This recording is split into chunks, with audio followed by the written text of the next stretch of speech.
All right, hello and welcome. This is econometrics course. Today we're starting our first lecture, the linear regression model. And besides that, we'll also talk what this course is about and what is econometrics. So the first thing I would like you to know is this course will cover basic econometrics, the introductory econometrics. There are several textbooks that you might find useful. The first one is called Woolrich. The Woolrich textbook is quite useful throughout the course. You can find either introduction to econometrics. It really doesn't matter which version of the book is. 5th, 6th, it doesn't matter. The Woolrich textbook will be used for data sets. We will use the package. You can find it either in RStudio or in Python. They both have the package which is called Woolrich. We will load it and we will use data sets from quite useful and will let us make some meaningful analysis throughout that. Second book, the classical textbook, is the Stock and Watson. So these two authors provide a comprehensive textbook of the whole econometrics sense. If you have time, have a look at it. The third and the fourth version, again, they are quite similar. You can find this textbook on the internet.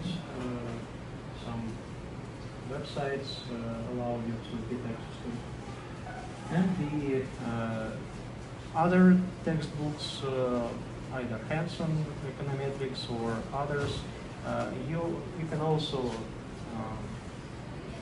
they are worth mentioning, of course, but they are somehow more advanced than that. So Woolrich is the basic econometrics, Stock and Watson is the introduction to econometrics course. Everything which we cover is enough. Also, what type of book? The Gujarati, also quite great. The least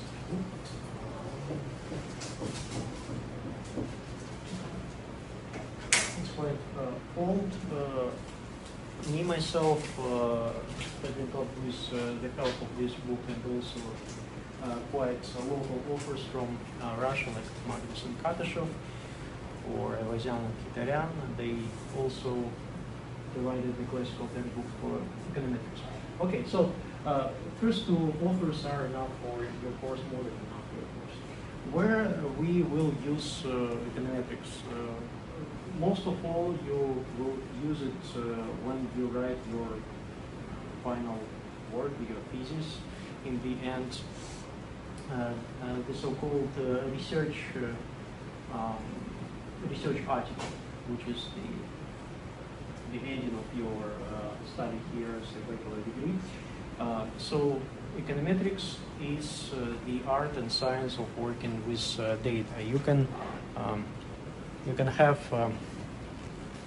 this definition in front of you, and it is really art because everything which involves statistical techniques, which involves some random variables, might change when you change the sample. And if you change the sample a little bit and you got a little bit different results, this is your art as the scientist to interpret this data appropriately. So this is why we call the science of the art. Econometrics is based on economic theory mainly. It was invented, quite new discipline. It was invented in the beginning of 20th century. The major author who recognized it as a discipline was Ragnar Frisch in the 1830s. The econometrics comprises three main areas. The first one is the statistics, mathematical and statistical methods are used throughout the econometrics as the basis for estimation. Economics provides laws, economic laws. For example, if you have more income, you will spend more, laws like that. And the third one, which basically we can make it as the mathematical statistics. Statistics itself. Statistics itself and economics. So all three disciplines together will bring the econometrics in the way that we understand it right now. All right, so basically economics is the basis or the preliminary for making econometrics. Economics provide you with laws, with some qualitative information. For example, the law of supply and demand, or the law how we can see it in this formula, the quantity demanded based on the price of the good, the price of the substitute good, and with the disposable income. So the economics states us the law. So the quantity demand somehow depends on the price of the substitute, and on the disposable income. And economics also posts that the more the disposable income is, the more the quantity demand. So the plus sign over here is also like economic law. Then we have some data. We might get it with the observation, or we can find it with the questionnaire, or we can download it as a data set, and have several forms of data. The first one will be the quantity demanded, and so those three variables on the right-hand side. And we estimate the coefficients. Those coefficients will be 0, beta 1, beta 2. If we have those coefficients estimated, then we consider the econometrics provided the specific values instead of just, yes, the quantity positively related with the change of disposable income. It says, yes, it is positively related, and it relates to 0.23. So if you raise your disposable income by 1%, so 0.23 times 1% will be the change in the quantity demand, just like that.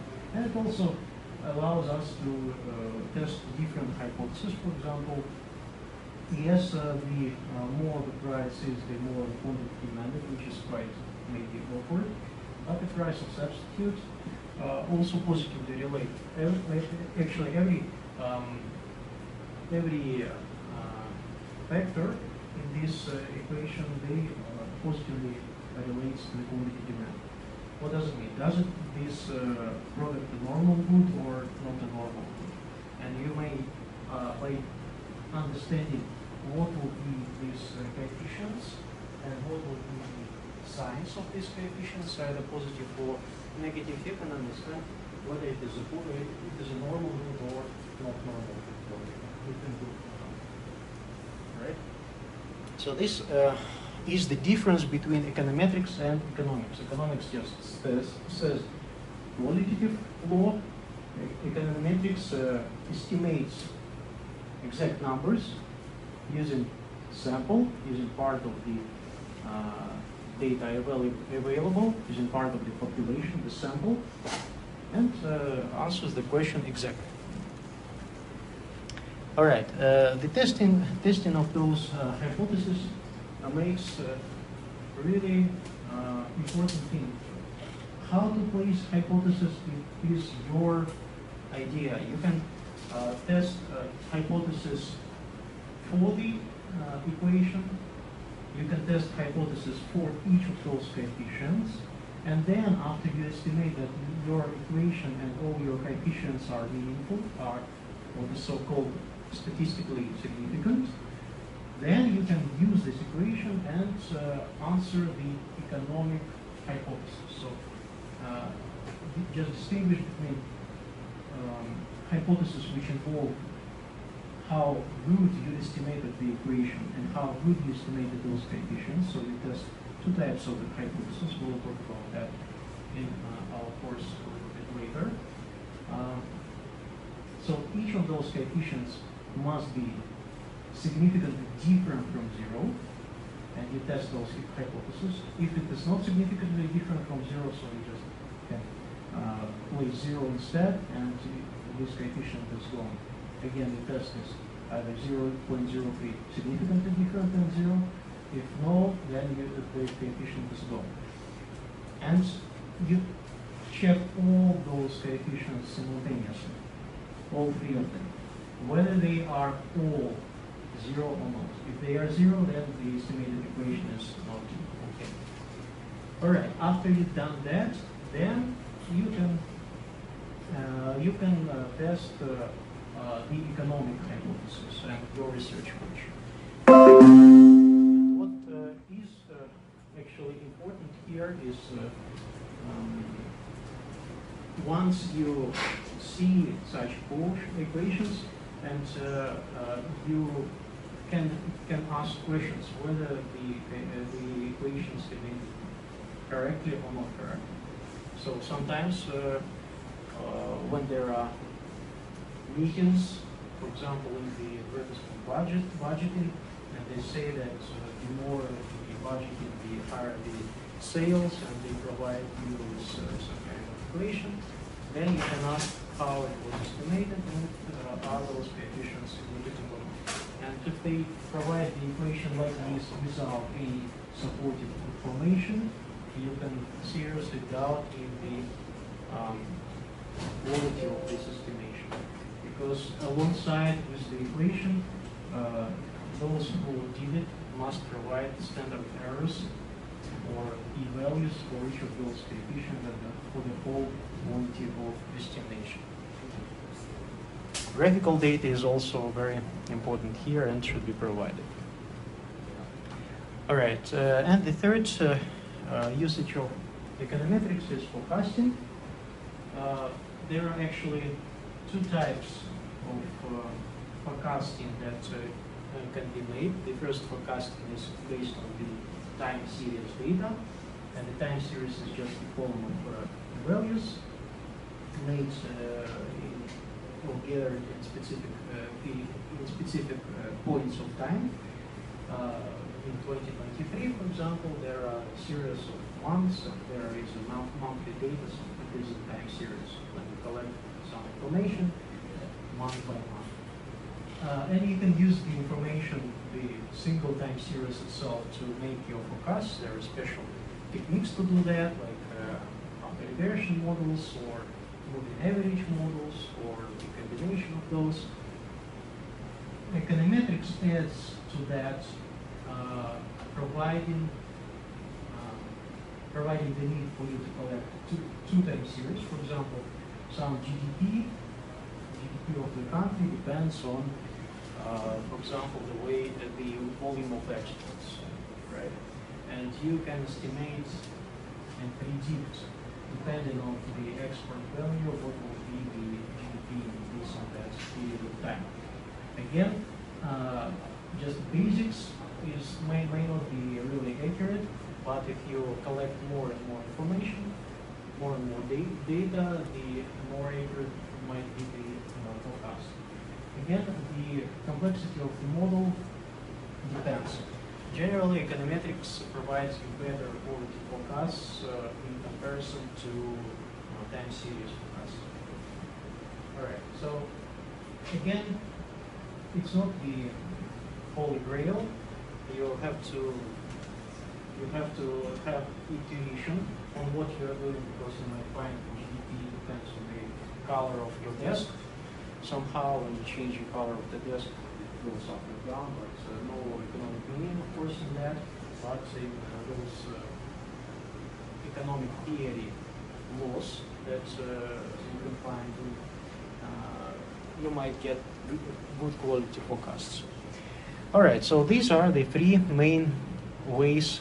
The first one is when you describe something, how the world works, test hypothesis on that, and forecast.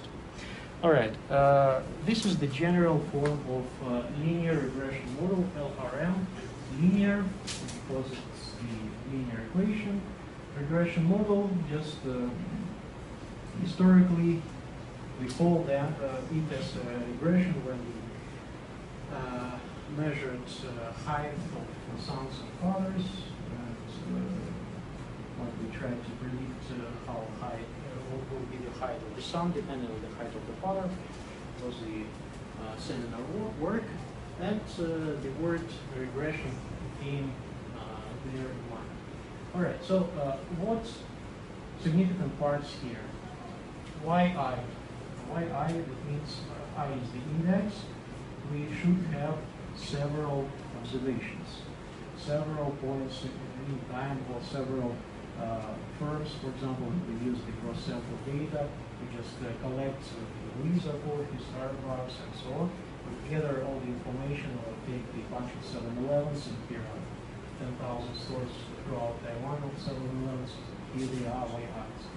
And we get the specific value there. Dependent variable, for example, is the sales in those 7-Elevens. And it depends on the explanatory variable, x1, x2, and so on. And those explanatory variables are also the columns of data. Overall, you have to collect the table, rectangular table, ideally with no missing values, because if you have some missing value, you have to delete the whole line, or alternatively, you can fill those missing values if you have, for example, machine learning and use the k-means, nearest neighbors, methods, or just extrapolate somehow. Again, it should be some meaning, right? So you either use the most popular value, you can have qualitative data, for example, the major of workers in Taiwan and Taiwanese, so you can place for the race, for example, Taiwanese, because it's the most popular value. All right. So you got the rectangular table. What's on top of that?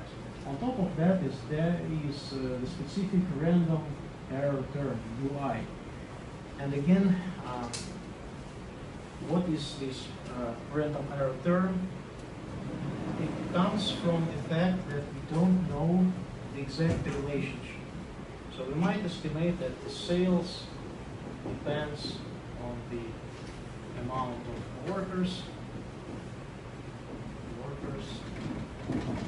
plus, for example, their qualification,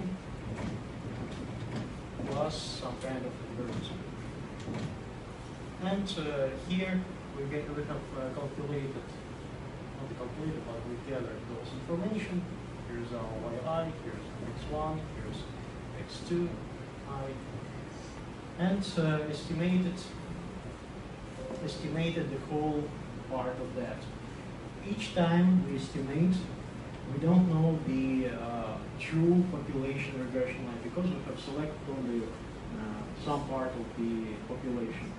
Even if we try to select the whole sample, for example, 7-Elevens in Taiwan, there are 7-Elevens besides Taiwan in different countries, and this whole part makes the population. We take only the sample of that. So the true regression line might be some kind of, I'm placing it on the plane, so it will be the line. In reality, it will be the plane in the three-dimensional world, or hyperplane in 4 or higher dimensional world. So here we have number of workers, qualification, and advertisement expenditures. So there is more than 2 dimensions, and this will be so-called hyperplane. True population line. And we estimated using the sample, and we got this kind of thing. It is quite different from the true regression line, and we also have the difference from, let's say we take one specific point, and this one specific point on this axis will be will correspond to some I value. So, for example, this value somewhere in our table, and we can see that the difference is difference between the true population line and the points, like that. And this third term corresponds to each of those UIs. We take another point, we have this so-called UI. What is important? We cannot avoid that. It's normal. We don't know the true regression line. That means we don't know the exact coefficients, the true coefficients. The true coefficients are called instead of betas B0, B1. We don't know that, but we estimate them using our technique and make values for those betas. And we agree that yes, we have UI. The difference between our estimated equation and the true. Here's the true population regression, and here's the sample. We agree with that. What will be important is that our UI should be normally distributed. So each of them should have the constant variance. They should not be really varied. They should fall into a rectangular pattern, and hopefully they should have zero mean. Normally distributed with zero mean and constant variance sigma squared. This is our requirement. So if this requirement is satisfied, everything is okay, we can estimate the equation, and the equation will be quite unique. Again, why UI can appear? It appears from different factors, from the measurement errors. For example, here's the task to place measurements of weight. For example, you measure pipe's weight. You just place extra zero, and your pipe weight instead of 10 kilos becomes 100 kilos. Obvious mistake. So human factor mistake, measurement mistake, some missing values, something which cannot be avoided. So we are agree that it might happen. All right. So the basic linear regression model is like that. When we just transform this regression model, we shrink it into matrix form. So D itself, the capital V, is the table, the matrix of coefficients. X again is the matrix of our measured values. Yi remains the same; it's the column vector. And what's actually we're doing that, and we are explaining that. So our sales depends on the conditional mean of those factors, the amount of workers, of qualification, and advertisement. Based on, so what does it mean? E is the mathematical expectation.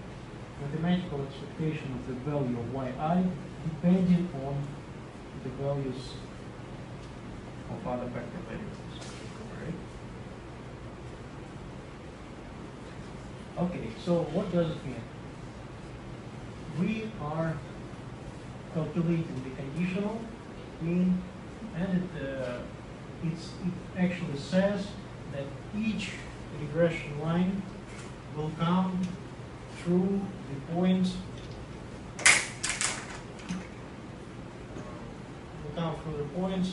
where there is the y, and there is the x, and the y bar, and the x bar, the mean value. So each regression line will come through these points. The mean x and mean y. How it will come, either this way or that way, we don't know. We will estimate, but we make sure that here the sample regression and the true regression line they intersect. And based on our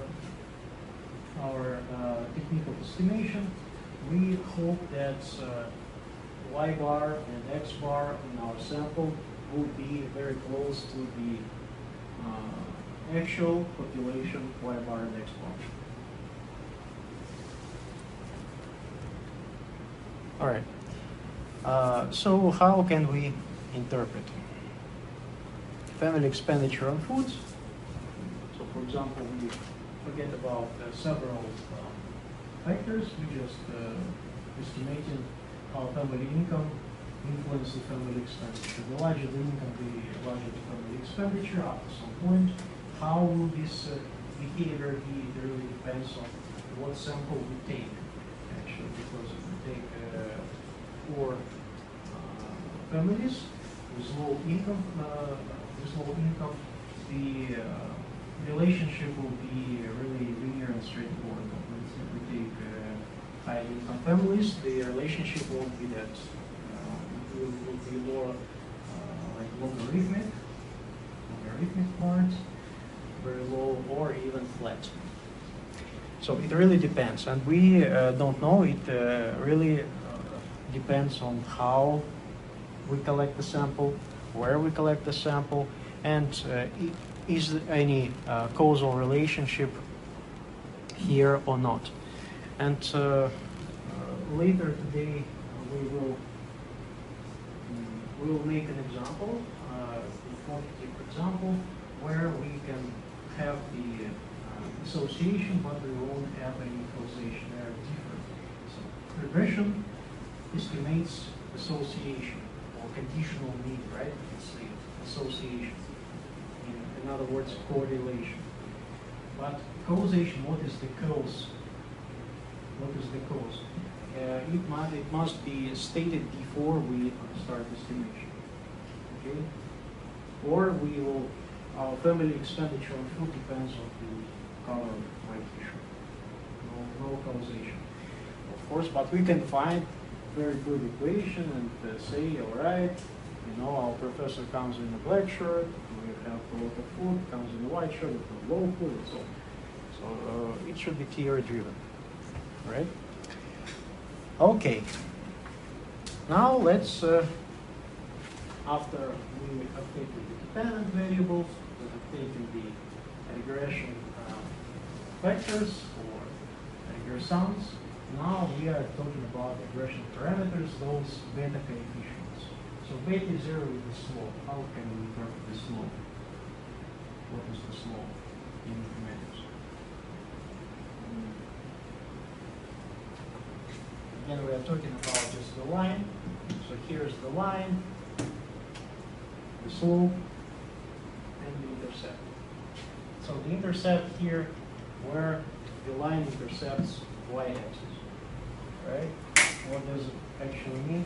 We forget about all those. We just measure yi equals some number, all right? So that means the intercept is the starting point of the line. It might be over here, depending on how we estimate it.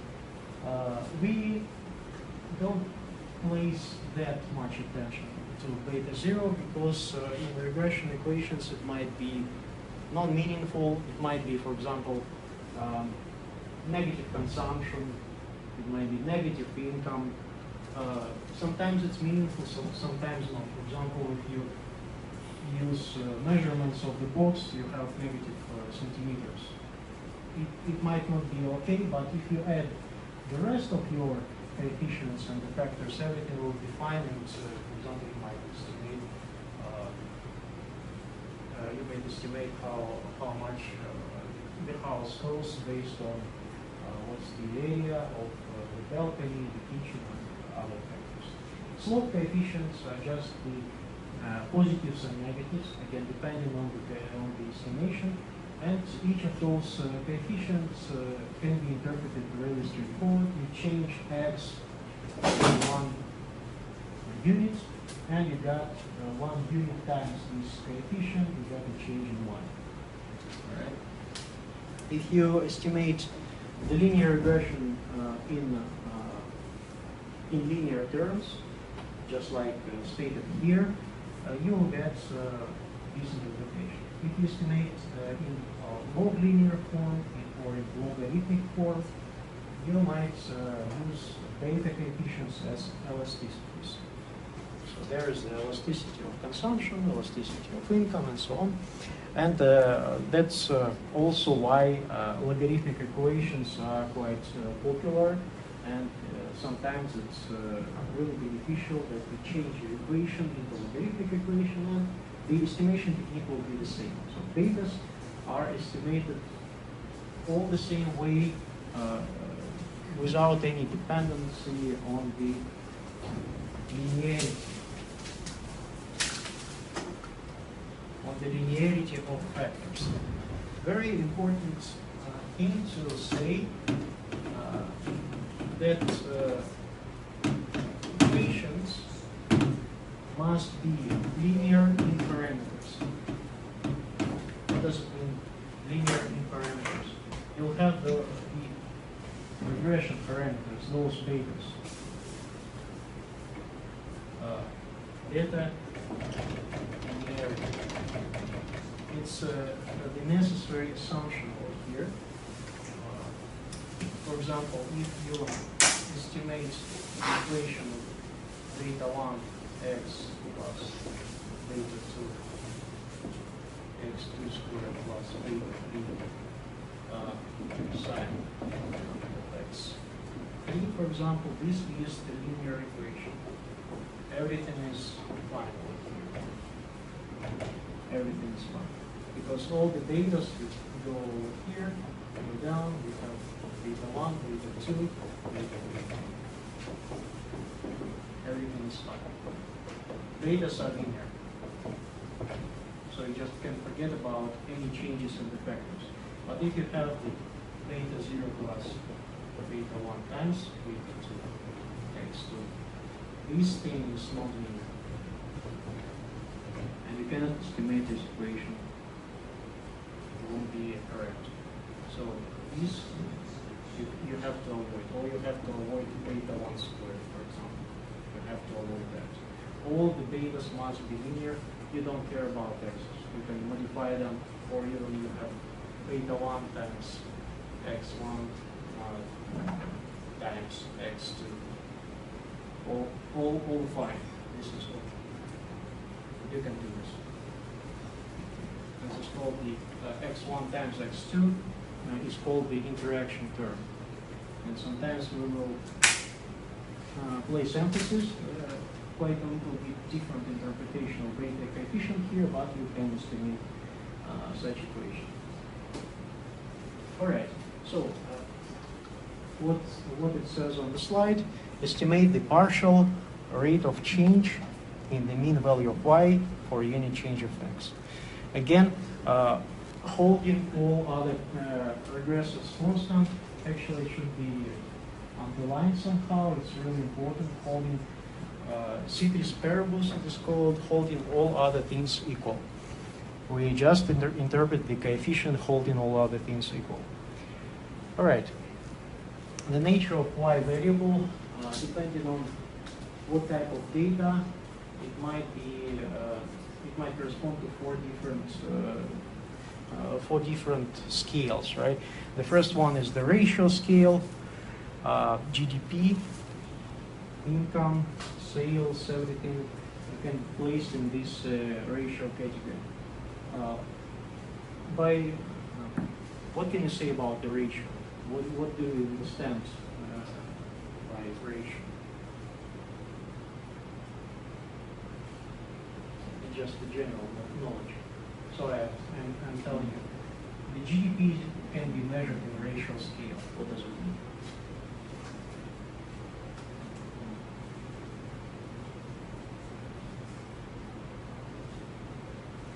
For example, we have the GDP in 2023, we have GDP in 2022.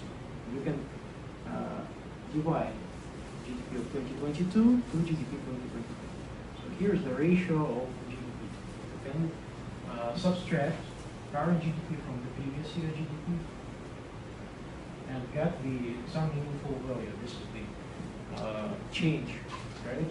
You can calculate the growth rate, you can calculate the change. This means ratio scale. When all the ratios are meaningful there. And the interval scale. In interval scale, we have time periods, and we can use the time period of 2000, for example, 23, 2007. We can calculate the difference in the time period and have some meaningful value.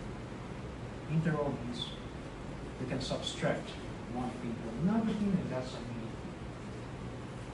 Ordinal scale,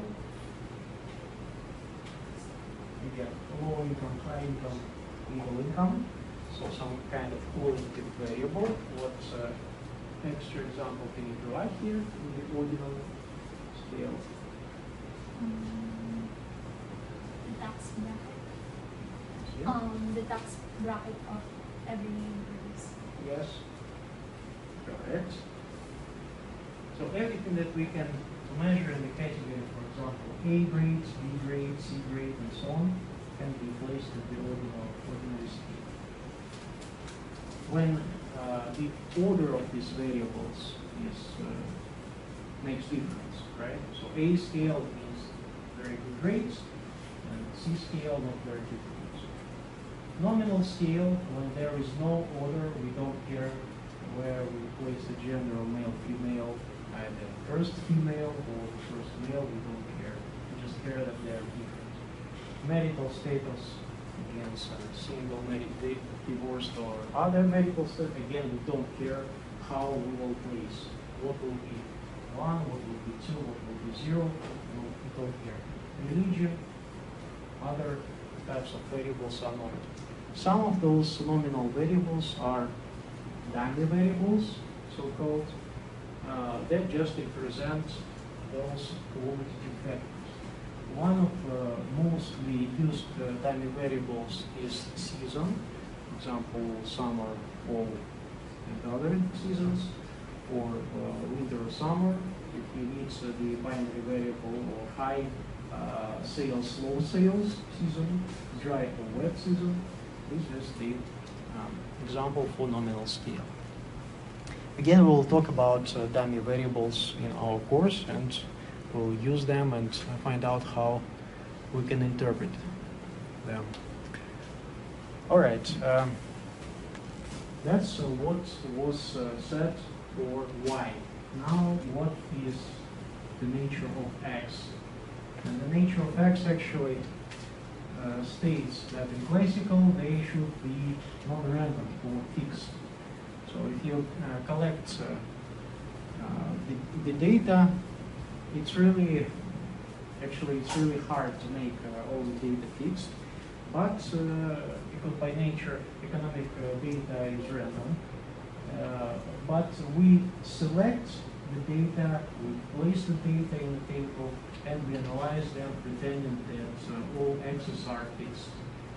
And the model that we are going to estimate depends on those fixed values, and it can be interpreted only corresponding to concrete values of x's. That's why it's called the conditional. Based on the condition that the x's are fixed, and we interpret the regression line according to those fixed values. All right. Okay, and what I already came through, types and sources of data. By the sources of data, it can be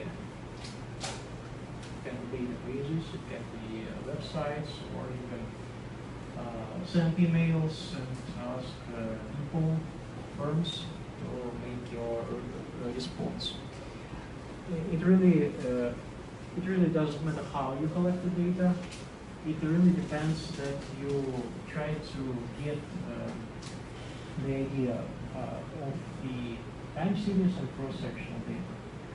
If you are using time series data, each of your observations must have a specific point in time. And time series data depends which data comes after another. The the exact point in your data set depends on the time, and you cannot just switch your rows. You cannot mix your rows in your data set. In cross-sectional data, you can mix the rows because there is no specific point in time, and really doesn't matter where you place 7-Elevens, for example, in Russian district, and then in Slovenian district, and so on.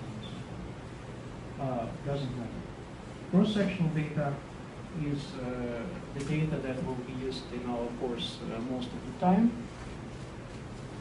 Panel data combines cross-sectional and time series data all together. So you measure 7-Eleven in the Russian district in 2023, 2022, and you measure this 7-Eleven in Slovenian district in 2023, 2022. You place all this in the large table where you have the year which corresponds. So, for example, first comes 2023, there are points of data corresponding to different 7-Elevens, and 2022, and so on, and then 2024. And you cannot mix them. You can mix inside the year. You can shoot the observations inside the year, but you cannot shoot observations throughout the whole data set. Okay, so these are the panel data, and panel data depicts the panel OLS, ordinary least squares. The method will be covered in our course also. All right. This is the OLS,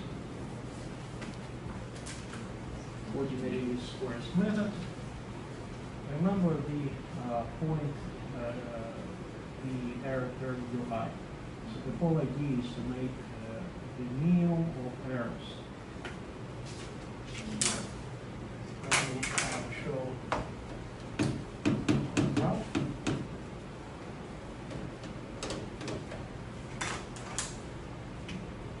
So for example, we measured the line and we measured those errors.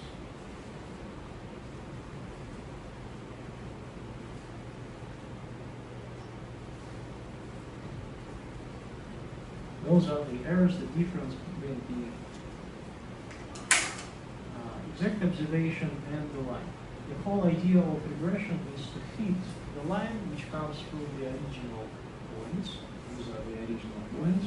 And we try to place the line by, let's say, rotating it somehow that the differences in those points and the difference between the distances between the points and the line will be minimal. The sum of those distances will be minimal. And now have attention that we are caring about the squares of those differences. Ordinary least squares, we care about the squares. If we measure not the squares, but only the differences, what will happen? The best fitting line will be like that. Just the horizontal line. This will be the best fitting line because any difference here above the line will be subtracted with the difference below the line. And they will just collapse and it will be the best, which does not correspond to the reality. So what we need to do is we make those squares, we collect the distances, measure them, and minimize. How to minimize this function? Remember our linear regression.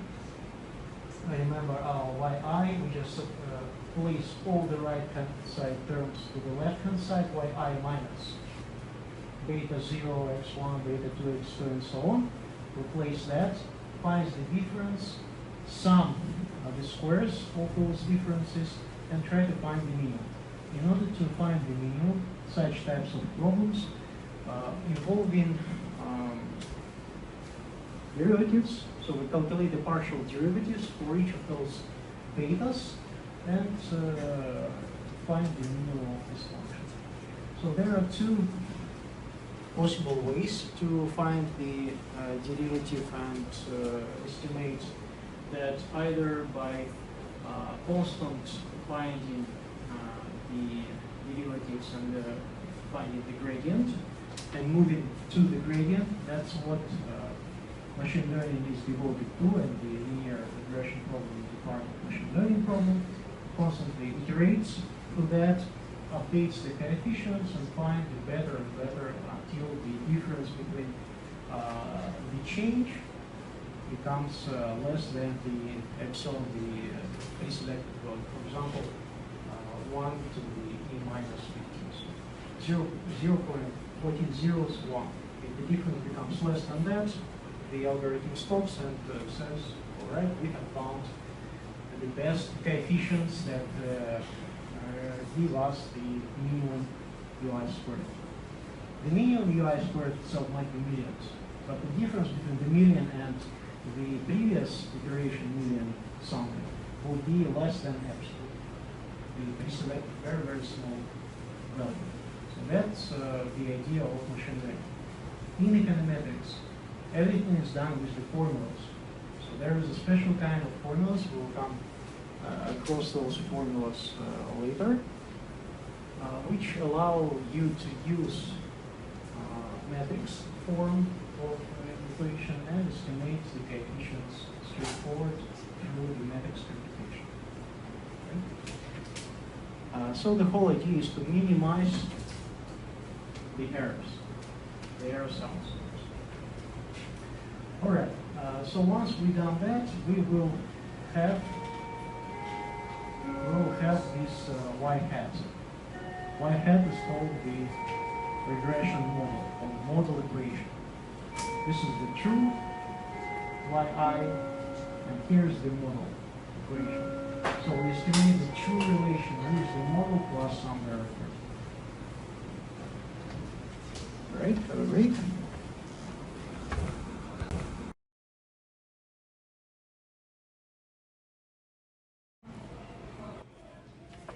All right, let's continue.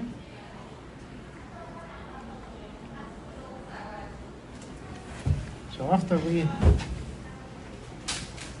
discovered what ordinary dispersion is, we have several assumptions, which we call the classical linear regression model assumptions, or the Gauss-Markov theory assumptions. Right, so there is a special kind of theory called Gauss-Markov theory, where the idea is the data that we obtain after estimation using OLS becomes blue. What does it mean? Blue, best linear unbiased estimators. So given that A1 to A8 are satisfied, then the betas that we have estimated become blue. Alright, so the first assumption model is linear in parameters. Again, in betas, it should be linear. We have already stated that betas should form the linear combination. They should be linear. Regressors, that means factors, x should be fixed. In classical linear regression, they should be fixed. There are some differences in non-classical linear regression, which allow some randomness in factor, but still they should be fixed. These two things are pretty straightforward, just to make sure that you place the line, the linear equation, and everything will be all right. Then the expected value of the error term is 0. So there should not be something which left besides the equation, which goes to error and which drives this equation to up or down or some other way. So there should not be some factor which is left to y ui, right? So if there is some factor, for example, you estimate the GDP comes with expert and you forgot to include the imports inside this equation. So the imports goes to ui. The imports goes to ui, and this is not good. You have to extract the imports from the ui, place inside the equation as another regressor, and then you'll be able to estimate the equation. So we have to look at the values of our UI after we estimate the equation. For example, we just collected the GDP index points, estimated the equation, got our betas, and then we draw a graph of our errors, UI. And then we have something non-random. For example, the random looks like this, just some kind of cloud of points, random. We cannot find any relation, but if we find something like that, so our randoms becomes larger and larger and larger, or smaller and smaller and smaller, or the randoms are placed in a linear term, so these are errors, or they form the sinusoid or somehow. These are non-random, so you cannot say that the expected value is 0. The fourth assumption is called homoskedastic. Homoskedasticity is good, heteroskedasticity is bad. Heteroskedasticity, for example, actually homo means one, or single, hetero means several. So skedastic means variant, different. So single difference, right? Homoskedastic means single difference or constant variance, in other words. So the variance of our UI given the same set of x's should be constant, should have the same number. What does it mean, constant variance? Constant variance means throughout all our observations, here are xi, we take the observation, here's the error term which lies in some rectangle. So they are constant. If it forms like this kind of pattern, so here the difference is small and here the difference is large. It is non-constant. And this situation is called heteroskedasticity. And this should not be here. That means the assumptions are violated, and throughout the course we will study how to deal with constant variance or with different violations of Gauss market theory. So the fifth assumption, no autocorrelation. That means the covariance between if and gth values of error term should be 0. So that means if we have UI, and here's the if and here's the g value, and we know that given I we can get higher j, and given j we know that we can get higher j1. So this should not be. This should not be. We cannot forecast any further values given our error. So generally there should be no non-forecastable thing.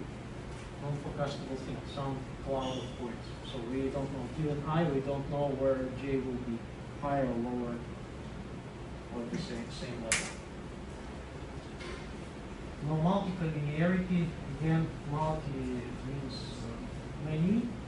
Collinearity means in the same correlation, having high correlation, same correlation.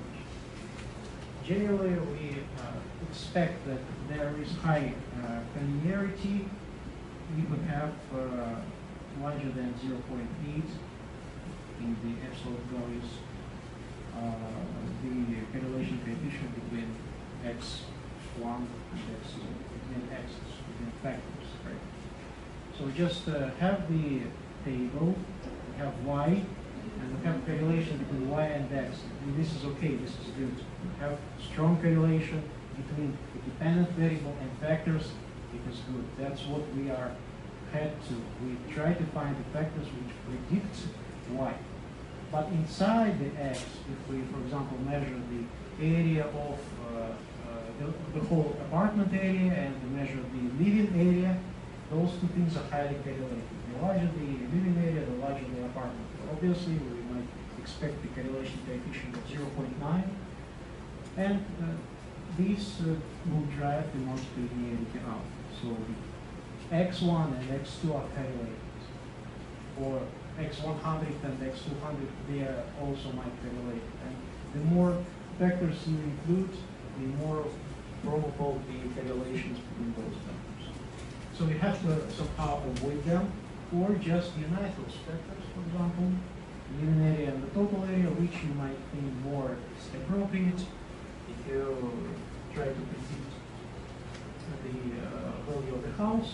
Just select one of them or unite them together in a single vector and use it. So that's how you can avoid multiple linearity. Although multiple linearity is not a big deal actually, but the autocorrelation and homoscedasticity, the absence of autocorrelation and homoscedasticity or the pipe should be satisfied. A6, it's all right if you a little bit lower. Next, the regression model is correctly specified. That means if you collect your data and you have this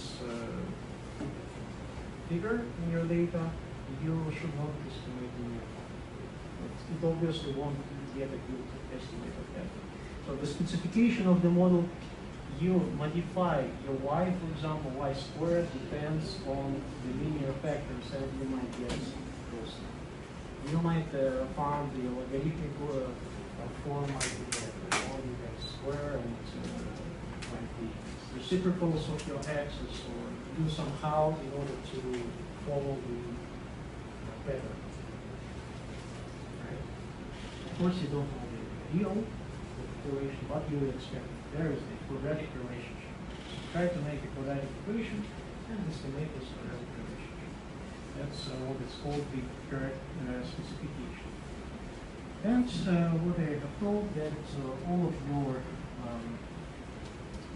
your residuals for the regression equation should be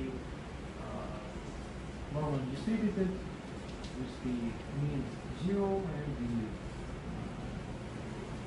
the variances, the constant variance. Given that, you'll have the best linear and biased estimators. Unbiased is a very obvious thing, so you might estimate for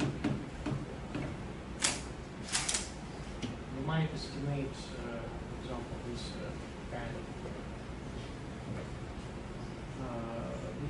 this kind of value. The true value might be over here, true value, and you have estimated your distribution. You got the mean, you got the confidence interval, and these or that, but your value falls a little bit off the true value. So this is called the bias. The bias is when you have the difference between the true value and your estimated value, the top of your probability function, right? So the distribution itself is not, the distribution itself will look like this.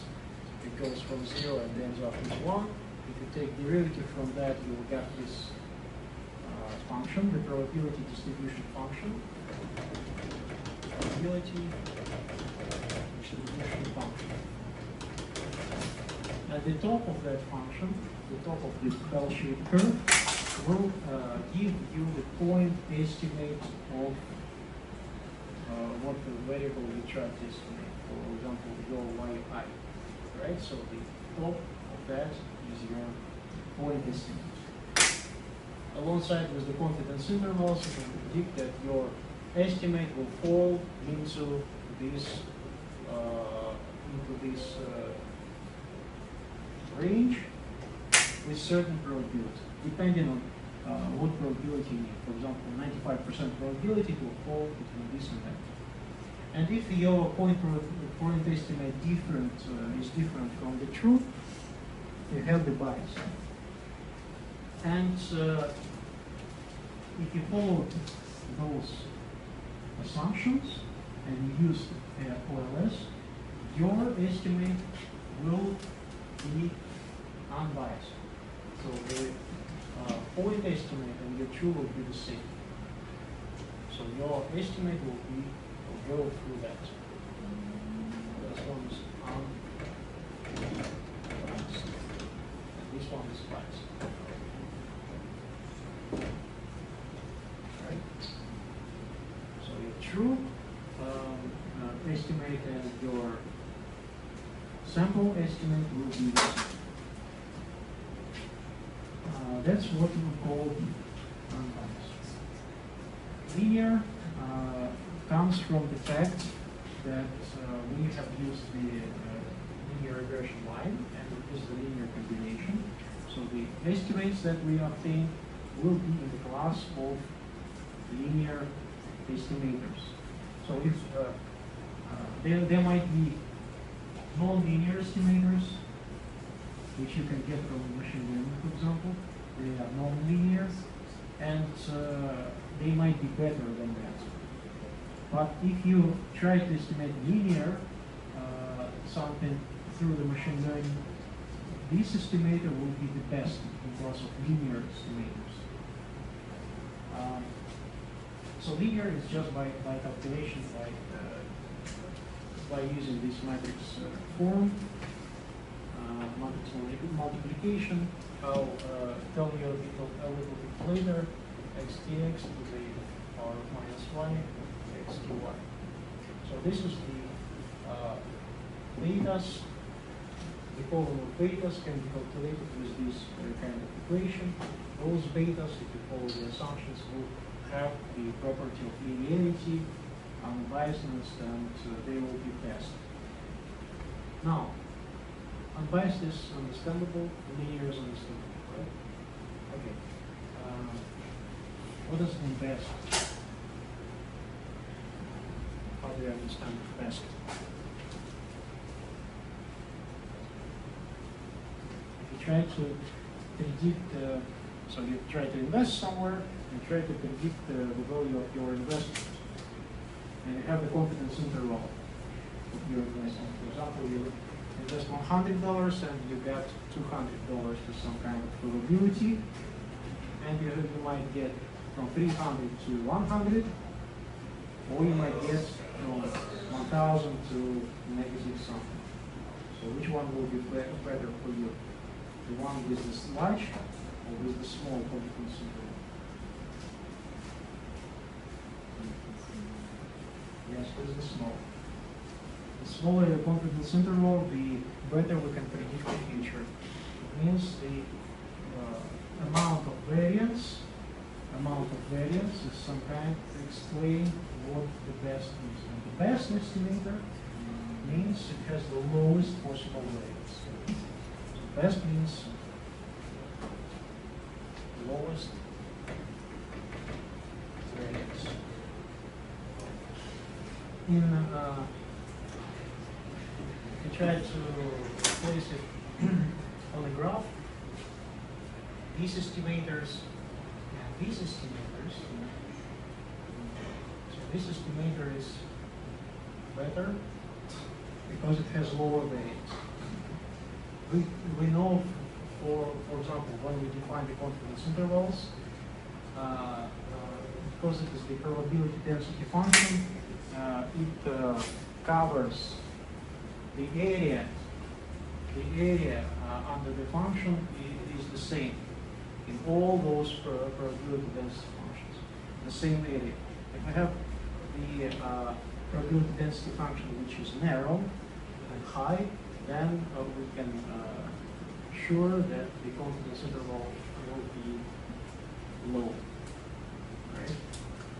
Confidence interval is low, then our point estimate and our interval estimate will be not far from each other, and we can say for sure that the expected value will be like that. All right.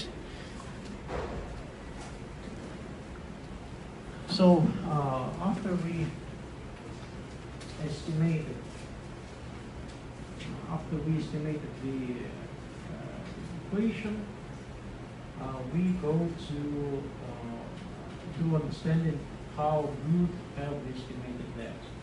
And this is the sum of squares. sum of squared errors. This is the OLS, the function that we try to minimize. By calculating with the formula xtx minus 1xty, we will estimate that we will get this value. And just by dividing by the sample size, how many observations do we have, and k number of regression parameters, k is how many factors do we have. For example, estimated GDP with the expert, we have one parameter. We have GDP depends on expert and input. We have two parameters, and this is the number of k. Right? So we just divide this sum, one number on another, and obtain the standard error of regression.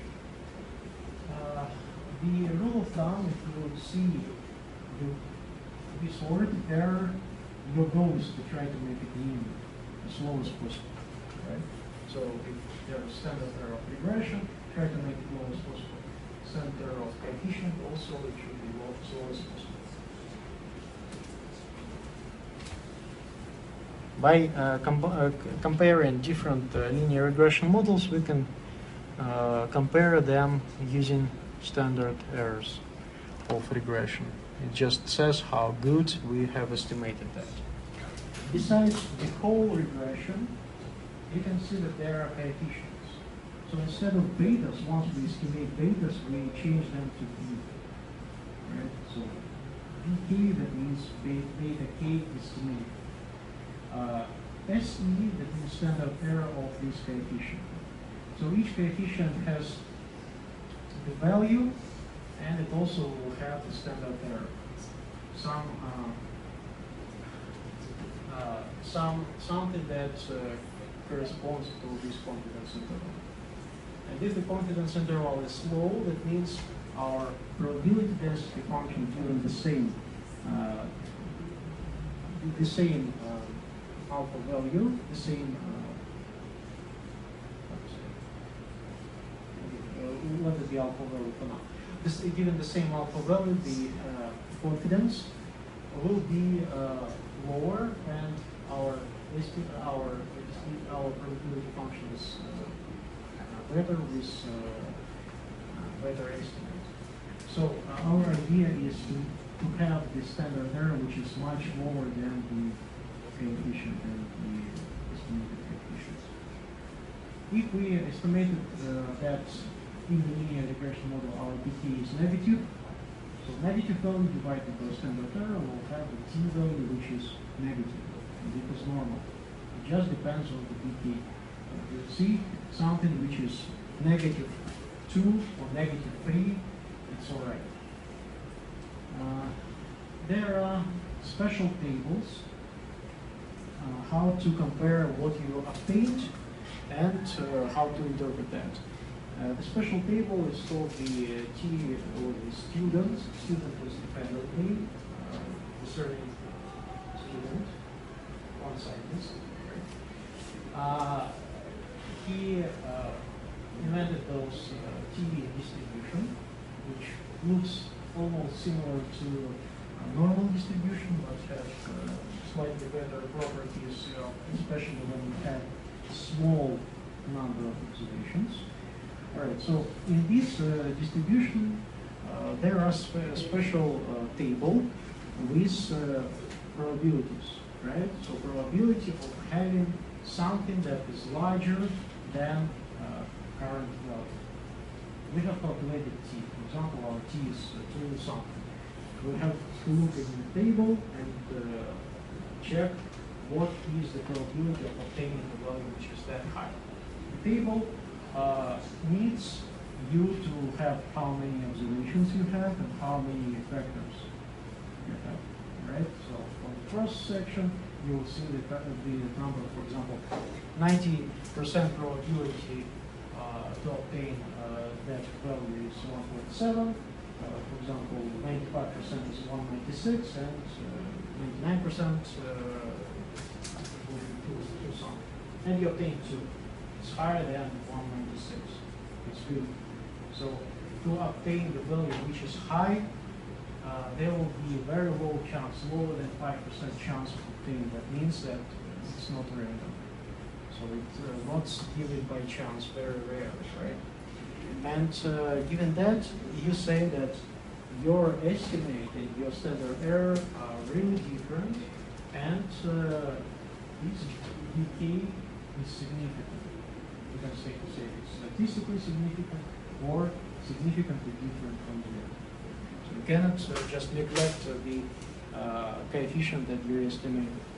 Your t-value is higher than the table value. That means the standard error is low. That means your B coefficient is significant. The confidence interval, the alpha value you can see here. This is the confidence interval.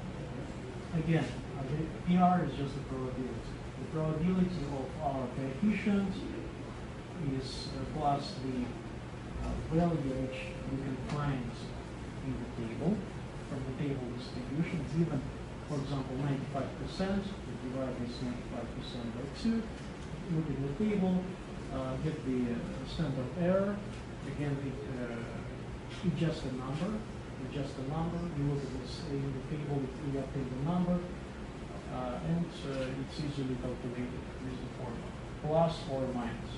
So we have low, when you get minus, you get the lower interval, plus we can compare the lower. Alongside with the point estimate, you will take this estimate and this estimate.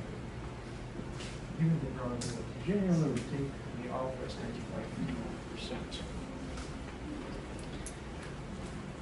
All right. What does it mean? The interval does not say that the probability of true value lies.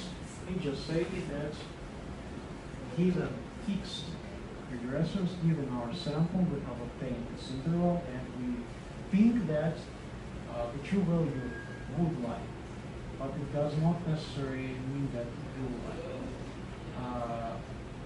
We can move our reasoning a little bit further if we estimate our regression several times using different samples, obtain those values, and obtain the confidence intervals through several estimations. It will drive our confidence intervals a little bit larger, and it should contain the true value. One more thing, after we estimated, so first thing when we estimated regression, we use standard error of regression, and then we look for each of those coefficients, okay, calculate the t-statistics, and find out whether each of those coefficients are significantly different from zero or not. And after that, we take all of those coefficients and calculate the so-called f-statistics. So three things that you must calculate after estimating.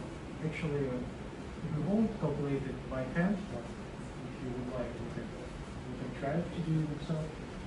In statistical packages and in Python and R, everything is calculated automatically, so you will just have to do it. So what should we look at here? TSS, RSS, and after that we'll tell the TSS. SS is just the sum of squares. It explains R residual.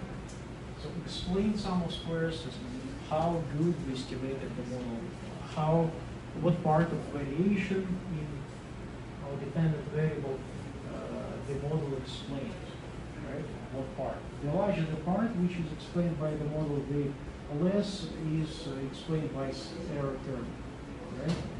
So the model explains larger than the residual sum of squares.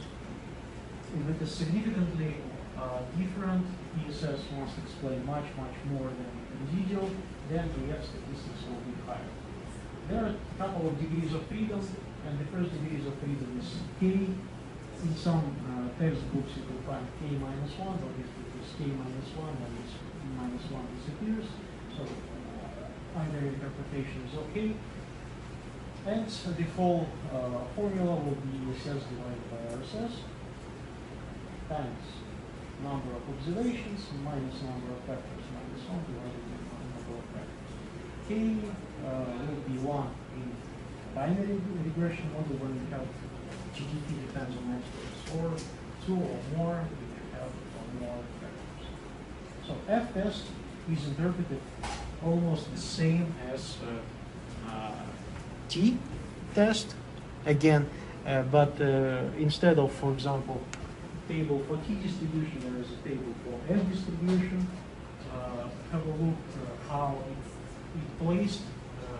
You have to understand there are two n.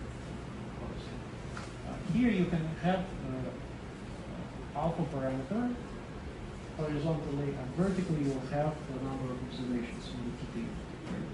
So in the F table, you will have number of observations vertically, and you have another number of vectors horizontally. So just don't mess with them. They will be a little bit different. So always look how the table is placed, because sometimes they could be mixed. So n and a number of vectors, they also go from 1 to infinity, and you might not be all right with them. Alternatively, statistical packages, they provide you with those estimates automatically. So your whole idea is just to have a look at F and have a look at the probability of obtaining this value. The larger F, the better the model is. Again, up to some point. Low probability, so probability and p-value. All throughout the course, we will have a look at the p-value. P-value is very important. It is the probability of obtaining some value. How possible is to obtain F, which might be, for example, 1 million. How possible to obtain this high value. And if the probability is very, very low, it's good. So that means it's not random. But if we have a 50% chance, that means we could have obtained it by chance. And it doesn't say anything. But if it is really low, less than 5%, then it hasn't been obtained by chance. So alpha, again, can be interpreted as the confidence alpha value, or the probability of obtaining the error, first order error. We will talk about first and second order error a little bit later, maybe not this week, but again, it's just another way to interpret this probability of obtaining the first order error.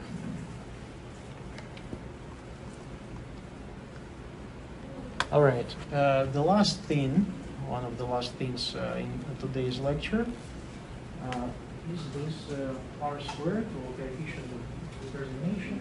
Very important thing in order to compare your quality of regression. So the higher the R squared, it's measured from 0 to 1. The higher the R squared, the more the model explains. So T is the total sum of squares. E is explained sum of squares. How good is that? For example, if you obtain 0.8, so the model explains 80% of the variance.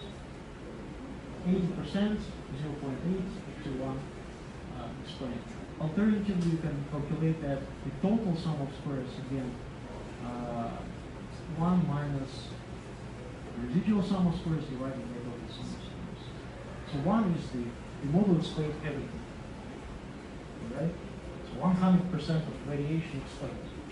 Minus what part of the error contains? For example, 5%. So 1 minus 5%, that gives you 95%. The model explains R squared equals 95. And this is really good. How to calculate this ESS, ESS, and RSS? Pretty straightforward. Yi is your observation. They are your column observations, right? So you check this observation. Under the column, you calculate the single value, Y bar. It's just the average of this score. For example, the average is 2. You take this y1 minus 2, you square that, got the value. You take another y minus 2, square that, you get the same. And on the right hand side of your y1s, you get these squares, the difference of squares. Then you calculate the single number sum of that. This is this. The same way you calculate that, given the same 2, y bar is the same. But y I hat is different. Y I hat is what the model predicted. Alright? So y I is your observation, you already have those observations. These are GDP, y I, and y I bar, your predicted GDP. And you check how different your predicted GDP from the same average value. And you'll get the ESS. And this is actually enough to calculate R squared. Alternatively, once you minimize that, you'll have the value, RSS, and you just compare the residuals with compare residual to total sum of squares and obtain the same kind of thing.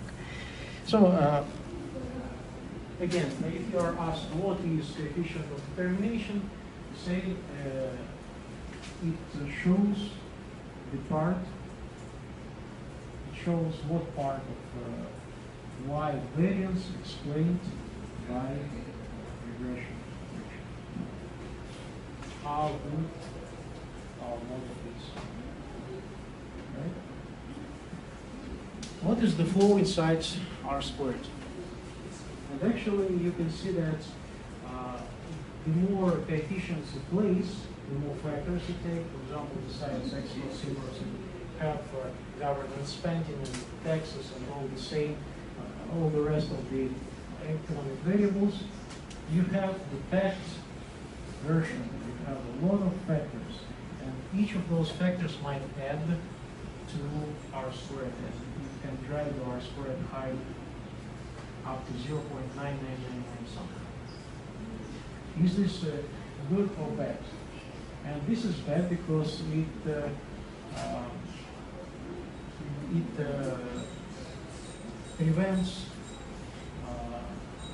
prevents scientists to carefully assess the quality of regression equations.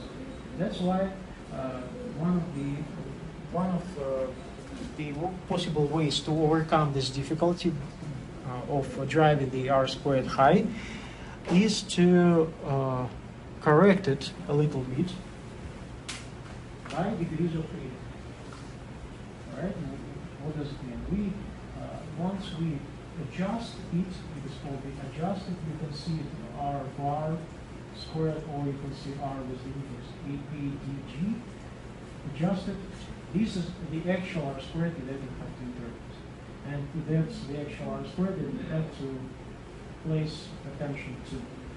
You only place attention to the original R squared once you calculate the variance inflation factor, EIN factor. We will talk about that in the course.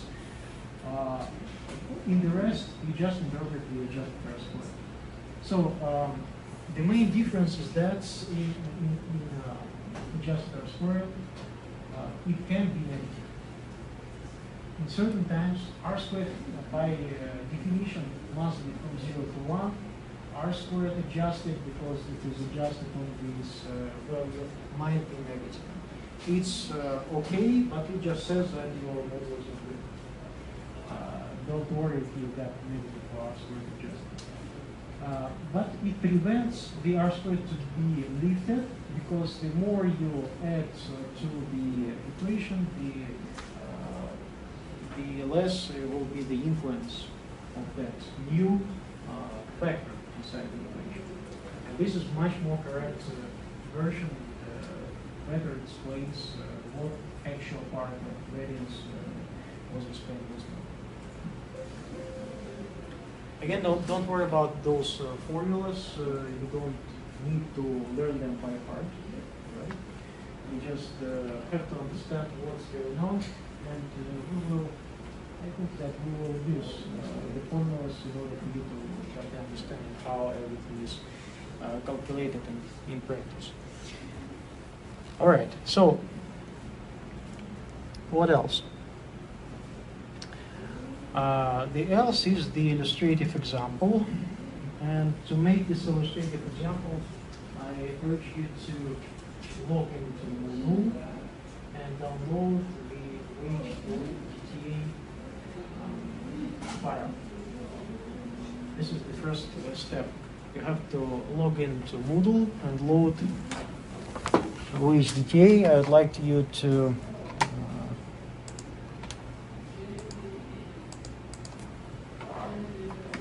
make the regression equation and to get the same result as we obtained in the following slides.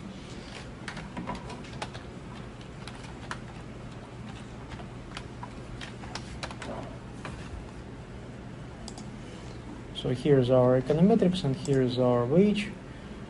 DTA downloaded over here. The next thing you have to do is you have to log into Google Colab. So you just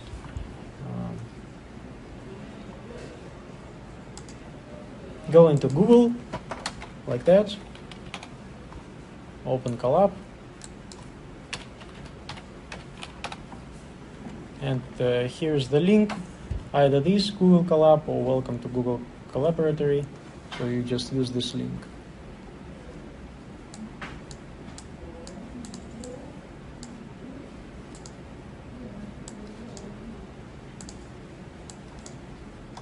And just use this link. You have to click Open Colab, and you also need to log in with your Google account. All right, once you've done that,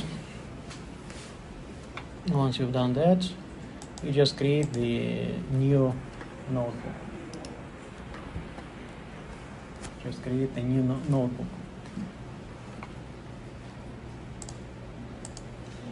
So in your notebook, on the left-hand side, there will be the so-called folder or files, and you drag and drop your wage DTA over here.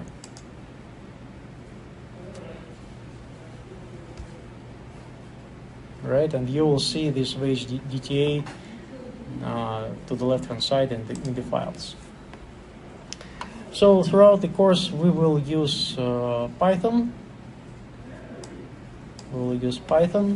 Don't worry about that. It's a really straightforward language.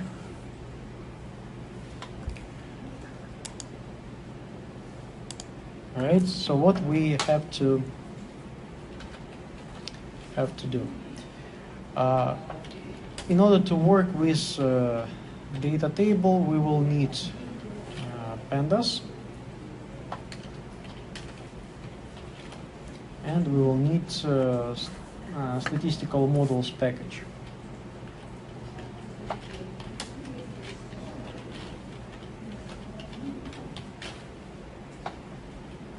statmodels.api SSM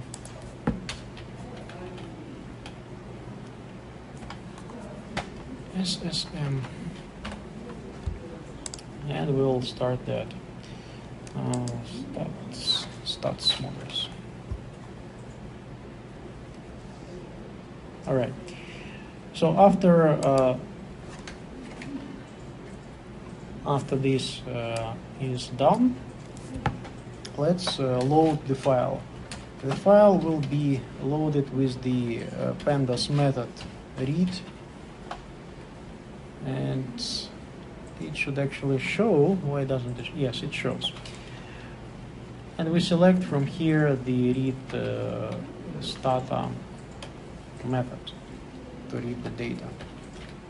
And then the quotation marks, either in the single or the double quotation marks, you just state what your file name is. Don't forget to place your file wage.dta, just dragging and dropping, right? And you should see something like that if you did everything correct. Don't forget to run this code. Just click here or press Ctrl Enter key to run that. And also here, just run Ctrl Enter. It runs the whole block of code.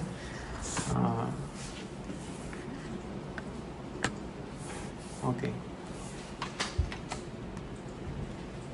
So here's how DF looks like. It contains several columns, and it contains 1289 rows of data. Let's get back to our example. So W here is the wage, hourly wage in dollars.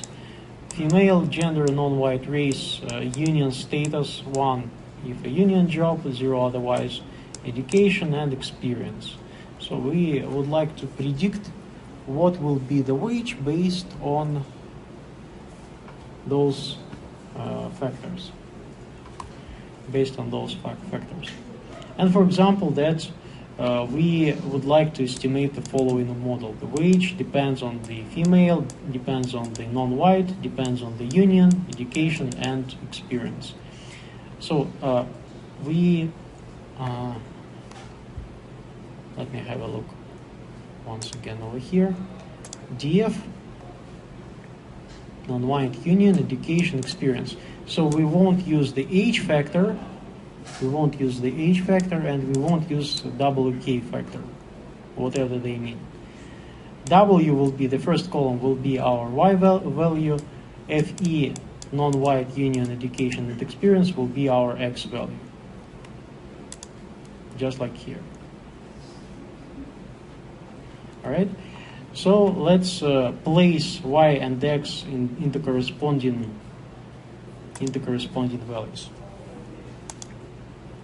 In order to do so, again, when we place our mouse, we will make the code or the text. We will make the code most of the time.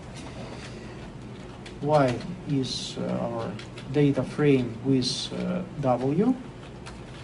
X will be everything besides W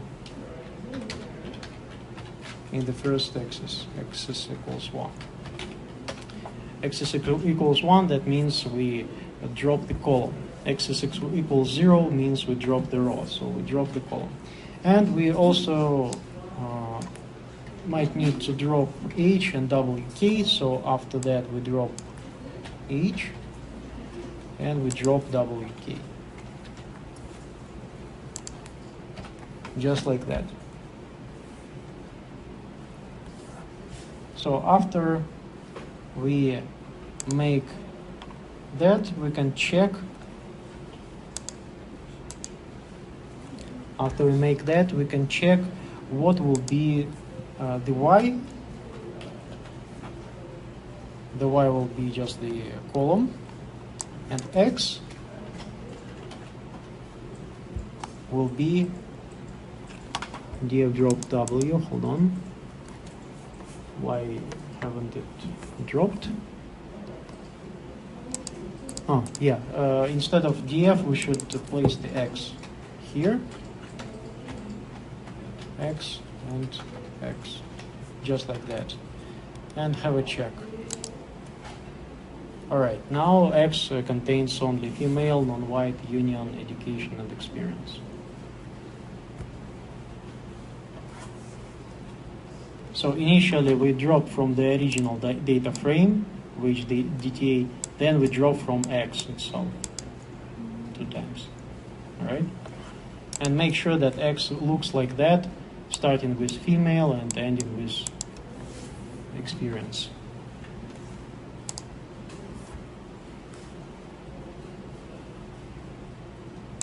Alright.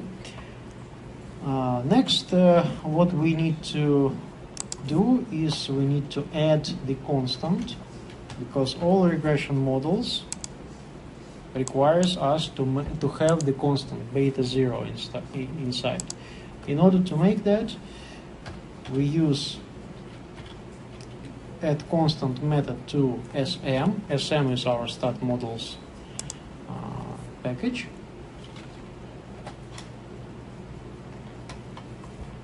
x will be Sm at constant x. And let's have a look what x will look like after that. And we can see the constant variable is just 1 throughout all those observations. It just adds 1. If we are doing that in Excel, we just manually insert ones, the column of ones, in front of all the rest of the regression coefficients. All right, after we included the constant, make sure that you create another bunch of code, another chunk of code. Don't run it once because don't run it twice because it uses the same kind of X and it will recreate, and just avoid that. If you're feeling that you have done something wrong, just rerun everything from the scratch one time and everything will be fine. So you will deal with exact values as I do.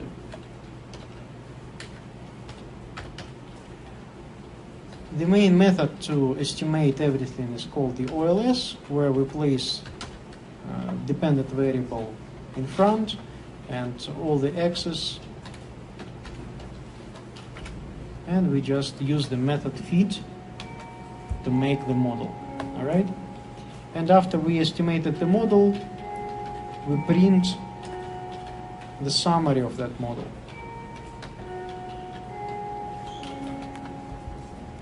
Just like that. And after we done that, we will interpret the OLS regression results. After you done that, you should obtain something which looks like this table. And make sure that -7 something is just this value corresponding to the slice. If you've done everything correctly, you will have the same values. Okay, for now I'll remove the output and just leave the code itself. So we have created only about a dozen lines of code.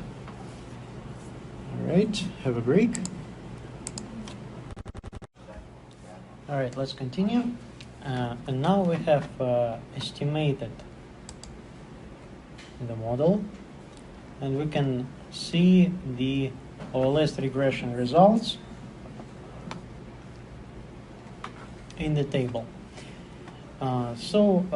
Here you'll have a look how we interpret the OLS regression results. They might be formatted like this if you use the SM package. SM stands for Stats Model package. It may be formatted a little bit different, like we see it in the lecture. So this is formatted with EViews, I believe. All the same goes with the interpretations of coefficients, the standard errors. You can see the standard error over here, and the standard error over here, the coefficient, and the coefficient next to the standard error is the t-statistic, and the probability that the value we obtain larger than the table. So if we obtain -7, what is the probability that it will be larger than the table value? And the probability is less than 0.30. And here we can see the probability is less than 0.40.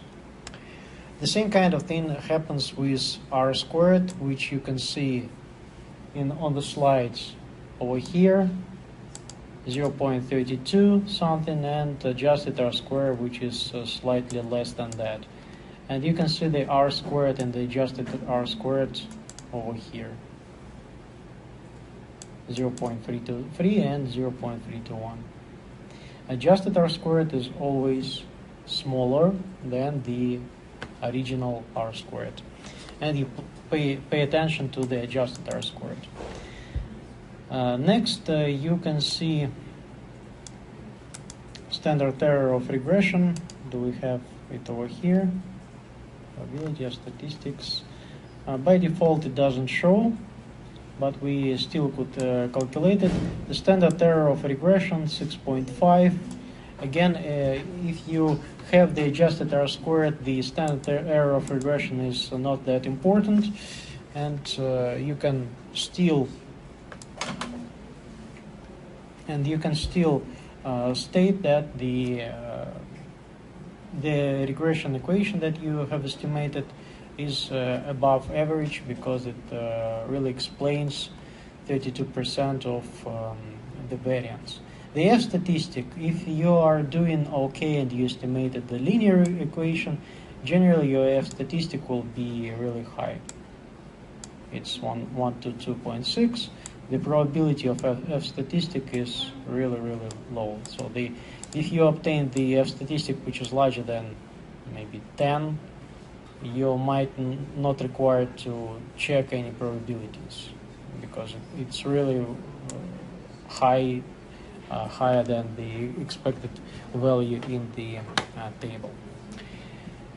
And you can see that the probability of obtaining that large is to the power of 106. So there will be 106 zeros in front of 345. Really low. And that's good. Alongside with the estimation, you will see those two values, the Akaike information criteria and Bayesian information criteria. You can compare the Akaike information criteria, the lower the better. Also, you can see it over here, but it is calculated different. So inside the package, you can compare the regressions which are estimated with the package with the AAC, but you cannot use the AAC to compare those estimation and your estimation. But you can compare the R-squared and adjusted R-squared, because they are estimated in the same way throughout different packages. All right, now let's have a look at your regression. The regression which you estimated using the Y and X you have selected those coefficients: female, non-white, union, education, and experience. We have added manually the constant. Don't forget about the constant. Without that, your estimates will not be blue. In order to make them blue, you are required to add the constant, unless it's not required by, for example, physical law. All right, so starting with the beta 1, the coefficient itself is minus 7.18. The standard error is 1. We can see that the t-statistics is this minus 7.18 divided by 1, and we obtain the t-statistics which is negative, minus 7. It's okay, and we check the probability of the absolute value of t-statistic. So we don't care about the sign, we just check how probable is to obtain the value which is large enough. The same goes with female. The t-statistics is high, the t-statistics is high here, but we can see that minus 3 is actually 0.02, so less than 0.2% obtaining. And this is a really low value. It's okay. The probability of obtaining that high value, minus 3, is very low. We can see the union, 2.16, and here is already 3% chance of obtaining this value. It's okay in terms of statistical significance, because generally we check the statistical significance as 5%. So if the value is below than 5%, the p-value is below than 5%, everything is fine. So here everything is fine. Another way to check the statistical significance here is the confidence interval. Here is the 0.25 and 0.975. So what does it mean? We take the 5% significance and separate 2.5% to the left-hand side and 2.5% to the right-hand side. So there is 95% confidence interval stated in this output. This interval according to our union, shows that it starts with the positive and ends with the positive, and everything is fine. For example, here it starts with the negative and ends with the negative. It starts with the positive and ends with the positive. Everything is fine everywhere. But if the confidence interval starts with the negative and crosses zero, that means there is a probability of the value to be zero. And that means the probability that you obtain over here will be higher than 5%. And this is not good. So the whole idea, the confidence interval should not cross zero. If you see it crosses zero, something is wrong in your coefficient and you cannot trust this coefficient, and you must state that it is non-statistically significant. In order to interpret the coefficient, you must have it statistically significant. So this equation that you have obtained, you interpret straightforward like that, and you can see that the wage depends, given all things equal or ceteris paribus, if you delete all those coefficients, your beta zero, the constant, the intercept, is negative. So the starting value of wage is negative. It's economically non-meaningful, but you must state it like that in order for your regression to be complete. So you just do not interpret this coefficient. It is negative, all right, no economic significance, but still the constant itself is statistically significant, so given no factors, it will be negative. Then you interpret those coefficients one by one. So the factor of female, and you generally need to check what is stated as female or male. Is female is 1 or female is 0? If female is 1, then the factor is negative in front of female. That means women have lower wage throughout the sample. The sample was taken in 1995, I guess. Somewhere from 1995. So in this sample, if female corresponds to 1 as a female, the wage will be negative. Non-whites get lower wages. If the worker is in the union, it has the higher wage in correspondent to those who are not. Education gives more effect, and the experience adds a little bit to that.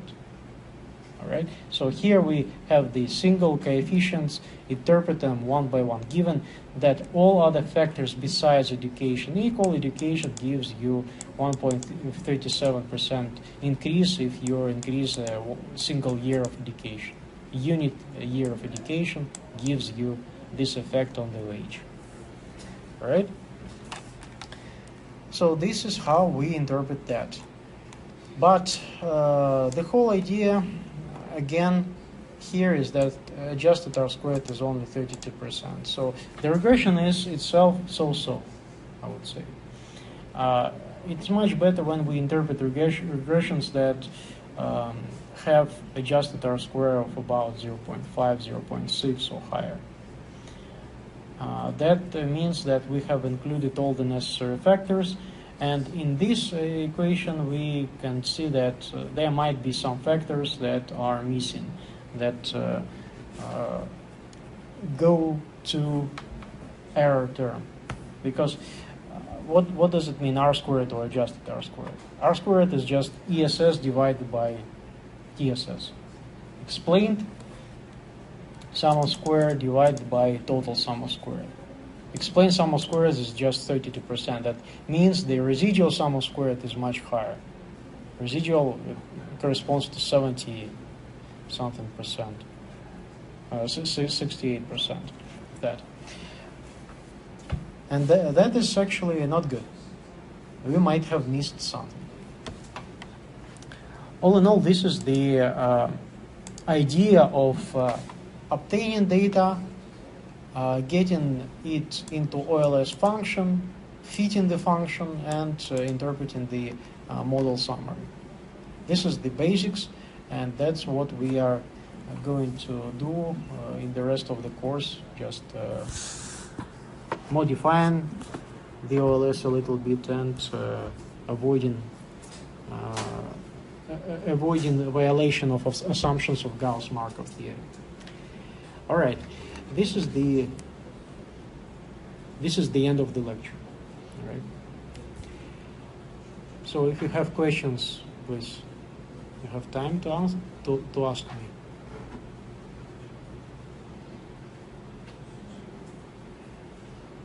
Can you explain why do we need to put like constant function? Yes, constant is needed for matrix multiplication to be reasonable. We still can estimate the function without that, but there will be certain violation of properties of those betas. So that means the value which is inside the constant will be spread throughout other betas, and the factors themselves won't be pure. So you will be interpreting the influence of the factor with this extra beta included. This is not good. To make the line itself, the linear equation, it requires you two parameters, beta 0, the intercept, and the slope coefficient. In order to make the linear assumption, we must include this beta 0, just like that. Any other questions?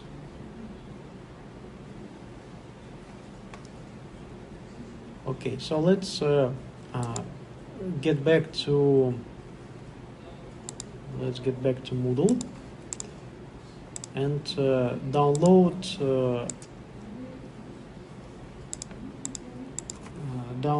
the IPNB file.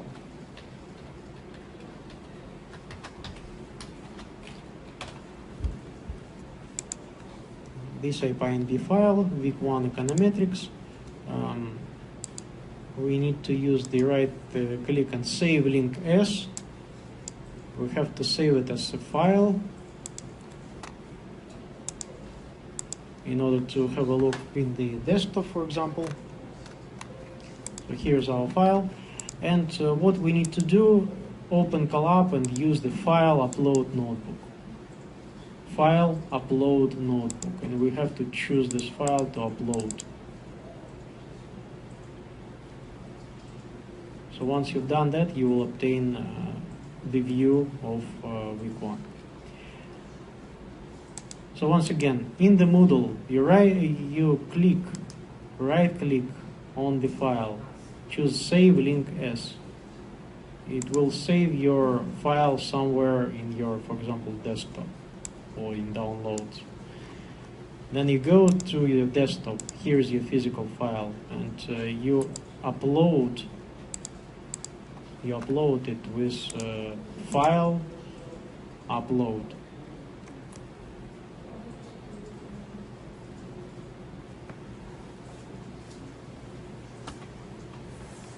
So this file contains the command which installs Wooldridge package.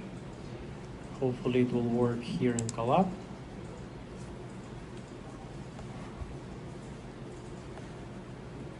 So you run this. If you're doing it on your own computer, I mean in, for example, Visual Studio Code or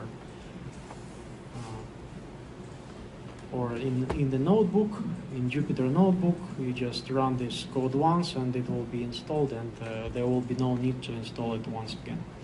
All right, so we can see that it contains about 5 megabytes of data downloaded, and once you've done that, you'll be able to use the Wooldridge package throughout this session. The session means over here. So here's the Google Compute Engine. It started over here, and if you end this session, you will need to run the command again in order to install the package again. All right, so here what we are actually doing here. There are several examples that I would like to show you, and there are several tasks. So here are example 1, example 2, example 4, y4, maybe example 3. So we can fix that. Okay, so and there are tasks. Task 1 using BWGHT, that means birth weight, and similarly as I will do with the wage 1, you will do the same command but changing wage 1 to BWGHT, and everything should work. The same kind of thing here. It is the name of the dataset. GTrain2 means how it is named. Pertil2, exactly how it is named. All right, so let's start with the example 1.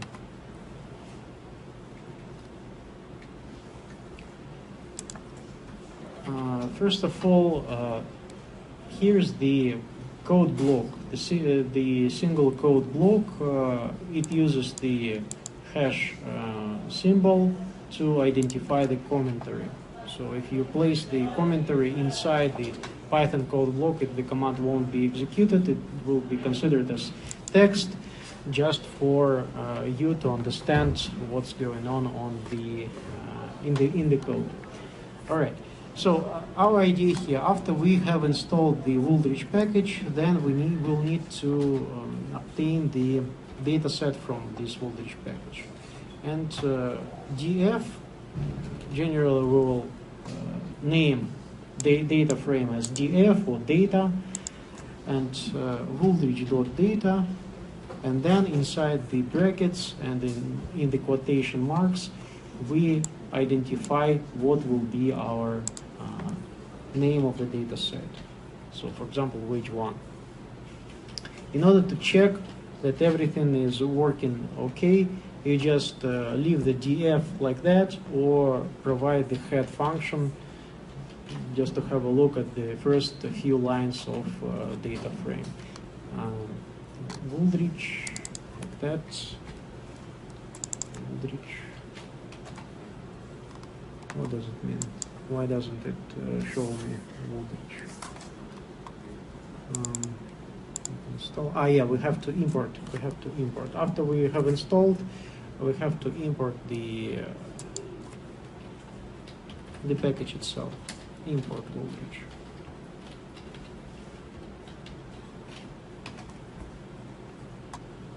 And then after importing, it will show you the data. Don't forget to run this code. All right?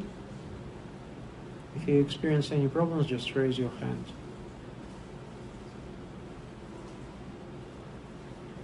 Okay, so in your DF, you can see that there are several columns. Not all of them are demonstrated, and you can have a look at the columns just like that. Index is not call names. Let's use call names.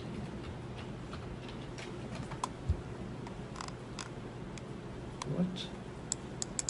Oh, it doesn't have attributes. Oh, yes, it is a data frame. All right. No problem with that.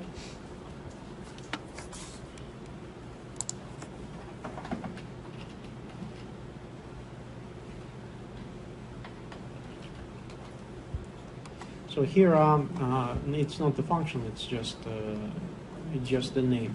So df columns demonstrates us what columns are in the data set, and you can use this command and then copy your needed columns to include inside your X and Y. All right. So let's answer the first question here, find the average education level, what are the lowest and highest years of education. In order to do that, I'll show you how to answer with the formatting. So we will use formatted print here, average education, and place comma, and inside the second quotation mark we will use the formatting output like that. Okay. Dot format.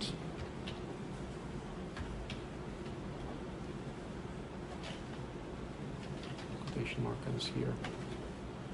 And in the format we just calculate what we need. Let me make it a little bit smaller. So in the format we need to select the education, this variable. It stands like that, df educ, place dot and calculate the mean.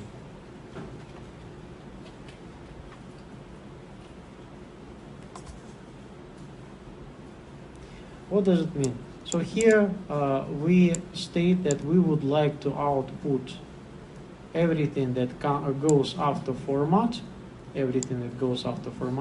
with only two floating points, the two significant numbers after the floating point.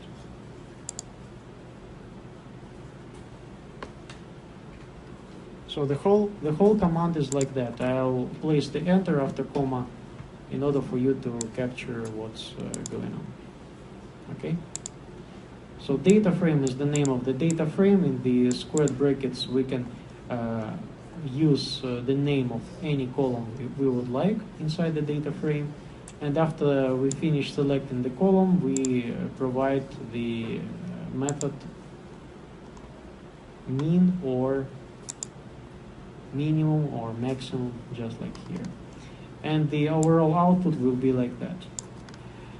For example, if we haven't used the formatted output and we just let everything like that, without format, without anything, just like that. Let's have a look at how it will be printed. It will be printed like that. All right. So this 2f is just how many corresponding digits we have to leave. Generally 2 or 3. The same kind of thing will be for the highest and lowest values. The minimum education, and use the mean, and the same with the maximum. Not sure how correctly to say, but minimum education is like just the lowest and highest years, but I guess we all understand what it means.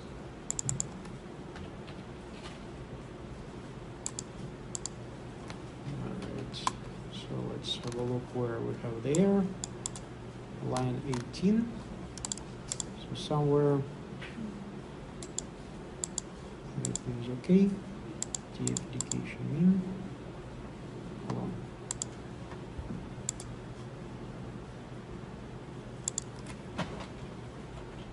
Just like that.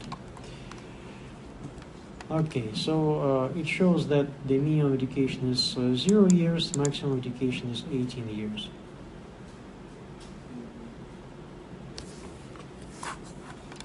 And the mean is slightly above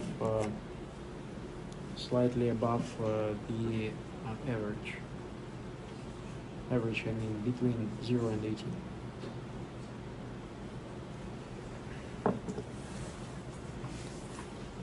How would we find the average hourly wage in the sample? Does it seem high or low? Again, we look at the question, we find the meaningful word. The meaningful word is wage. We check our df columns and find that there is the column which is called wage. And that's how we understand what column to use to calculate the mean. So instead of education, we use wage. Just like that. And don't forget to complete the third closing bracket. So if we have a look at the wage and it says $5.9 per hour, it might seem very low, but the wage are reported in 1976 dollars. What does it mean, 1976 dollars? There are certain CPI, consumer price indices, that can be used to recalculate the corresponding 1976 dollars to today's dollars. And in the internet, hold on.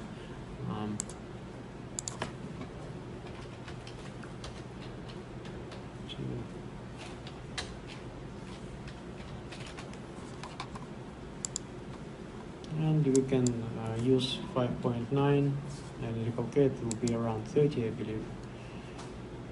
$31.7 today, so pretty good money, pretty good hourly wage. So the wage data reported in 1976 using the internet or printed source, find the CPI for the years. If you look at the internet again, you will understand that 1976 will be 55.6, and so for 2021 it will be 271. If you would like to calculate for 2023, 2013, you will need to look it by yourself. I will use the 271 for January 2021. And let's print again.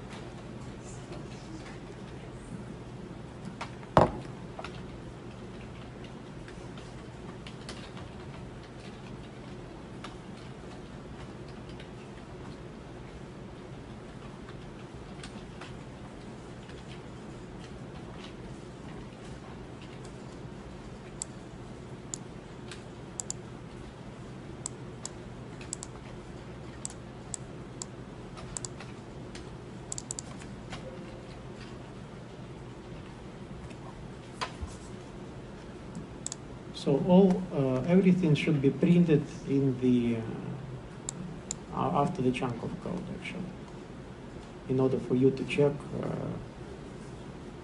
how you answer the questions. All right, let's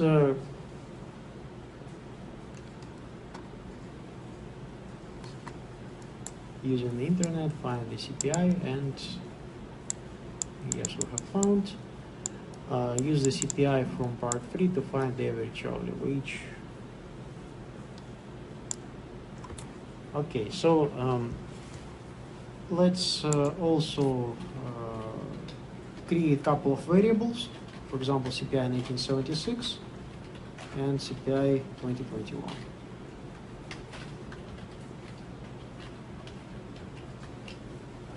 So we have calculated a couple of variables, and then we will use those variables to calculate the average hourly wage in 2017. So in order to calculate, we will use CPI 2021 times average wage. Average wage will be data frame wage dot mean, and divide by CPI 1976. So it will be 28.73, and in order for make everything correctly specified, just add average hourly wage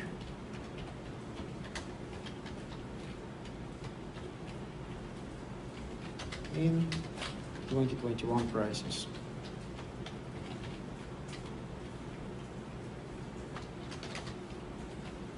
and use this formatted output. Use this formatted output, and instead of df wage mean, we just place this calculation inside the format over here. Inside the format over here. Let me make everything visible for you. And after you've done that, you should obtain nicely looking output. Hourly wage in 2021 prices is 28.74 US dollars.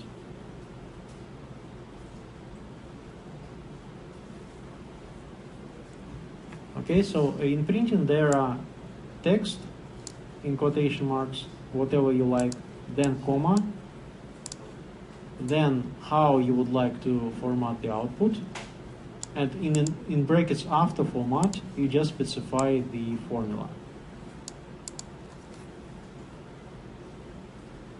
Alternatively, you could calculate the formula differently. For example, hourly wage. Make this hourly wage as the separate thing, like that, and in place the hourly wage inside. So everything will be looking like that.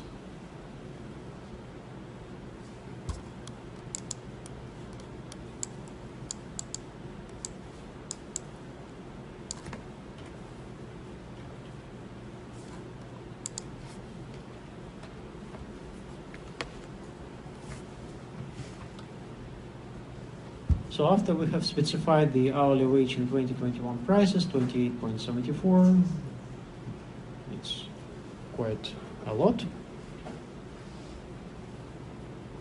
Also notice how big was inflation, that more than $2 change in between 2021 and 2023. So now in 2023 prices, it's above $31.7, so $3 difference. All right, and the last question here: how many women and how many men? Again, in order to have to understand women and men, here in the columns you can see the female, right? So female. And we may have a look at how female looks like in the sample. So DF, for example, female.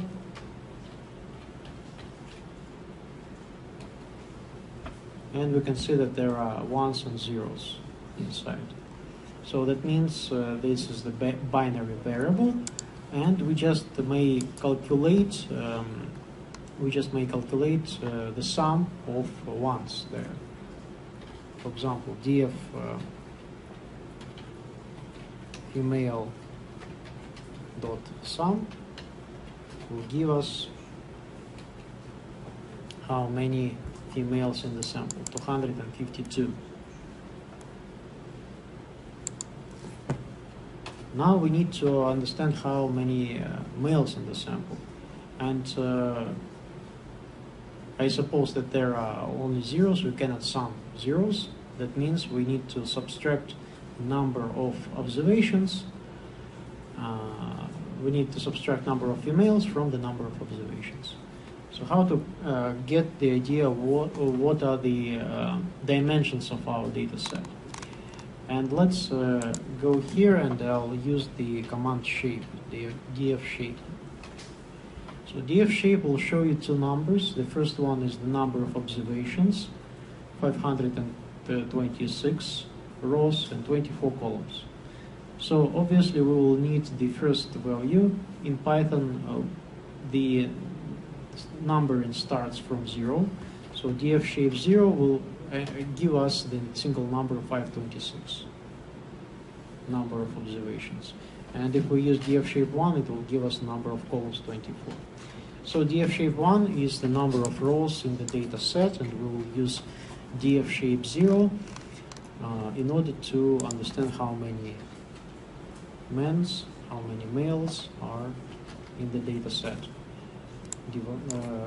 Just subtracting those two numbers out.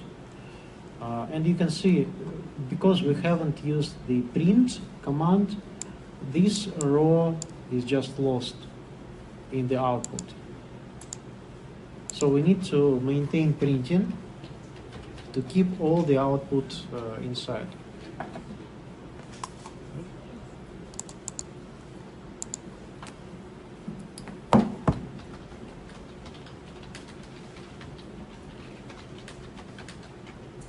Contains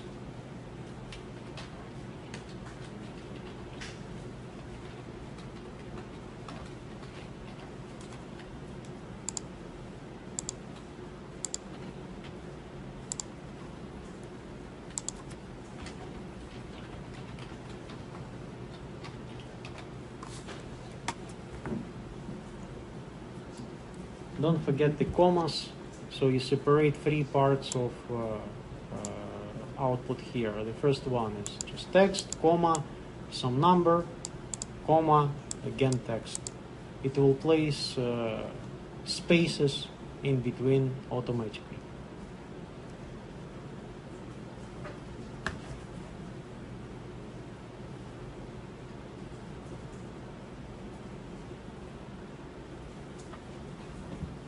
Alright.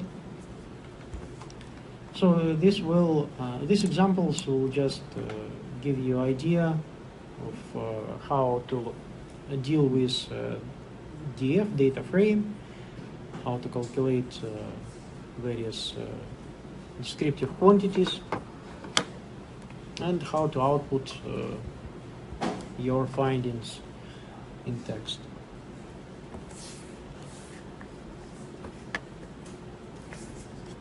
Your task will be to use the birth weight. Similarly, how we used df equals Wooldridge data and we placed wage 1. We placed wage 1 inside wage 1 for exercise. We will use bwght in the same command. But you'll do it on your own. Let's go to example 2. If you're missing something, I can get back to example 1. Do you need that?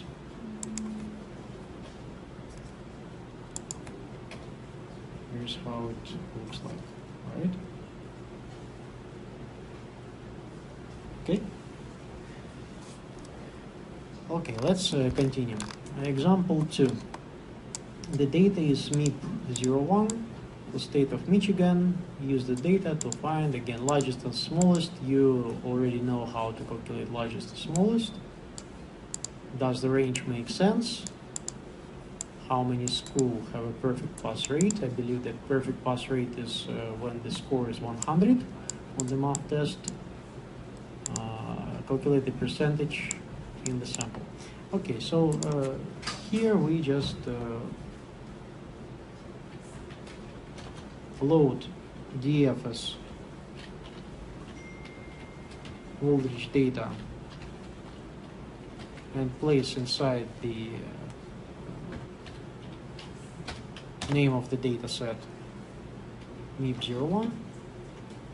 Check that everything is correct. We can see MAP4 read 4, MAP4 read 4, so everything should be all right. We see the exact column names and EXPPP. Here it is. So everything is loaded correctly. So DF Wooldridge data, just use these column letters as your dataset name. Okay, so find the largest and smallest. You can do that originally with the DF, place the MAP4, place the max. here it is, 100 is the maximum value. The minimum will be 0.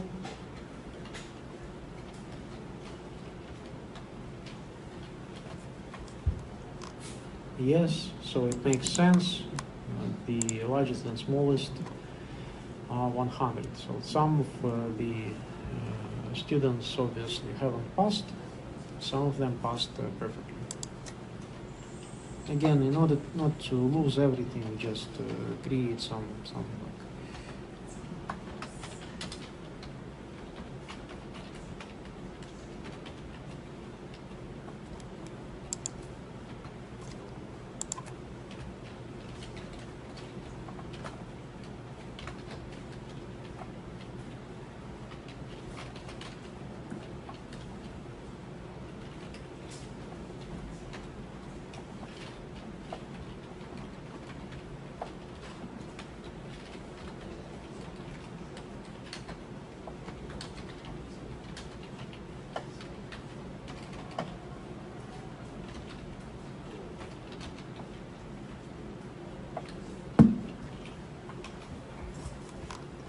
So, and I will look at your output over here. I'll check your output. Don't forget to answer your questions. Just like that, printing what you meant to say. Alternatively, you can create, for example, here, you can create another text and write it here. And so on. And I'll see that like that. But you won't be able to place the code inside. This is just the text chunk, not the code chunk. If you need to place the code chunk and you need to write text somewhere here, place the commentary mark and write text here. And you can, again, run this code, and if it is just the commentary mark, it won't be executed like that. But I recommend printing in order to see the results alongside with the code. All right, so this is the recommended way. If it involves many computations, you can divide it with several chunks like that. Like in the task, for example, you have the first task, and here's the chunk of code. Then the second task, the second chunk of code. You can also create your own if you need. Not a problem. Okay, how many schools have a perfect pass rate for the math test? In order to calculate, for example, inside DF there is some kind of logic inside DF. So for example, math 4, which equals to 100. So will this make sense or not? And it won't make sense because DF math 4 is not 100. In order to check each value inside DF, you have to provide extra. You have to provide DF with those values inside. So let's have a look whether the result will be a single number or not. And the result, as you can see, is almost the whole data frame, but it contains several observations with the perfect score of math 4 of 100. You can see that. So each of those rows selected, the first row selected is 33, and for example 877 again has the score of 100 over here. So in order to answer these questions, how many schools, we just need to deal with the shape of the outputted data frame, and again we're just interested in the number of observations. So shape 0 after DF, where math equals 100. All right, so there are only 38 schools.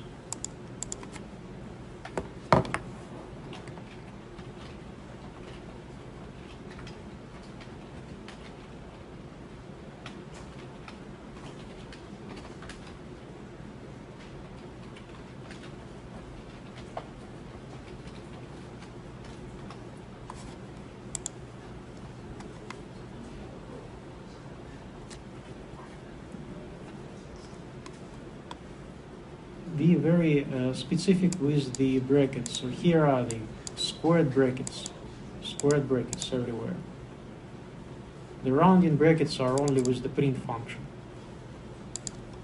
The rest are squared brackets. So the output will be there, 38 squares. Next, what percentage is this in the total sample?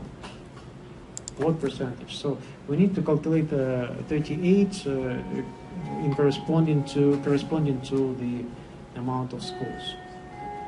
So it will be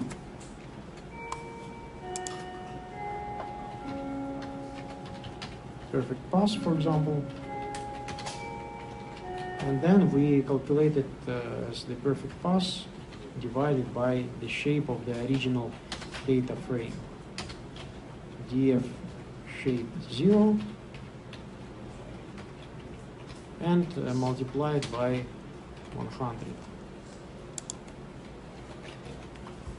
And you will have the 2.08%. 2.08%. And let's have a printing.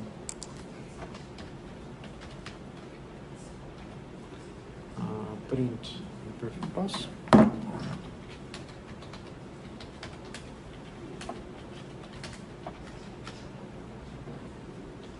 Is comma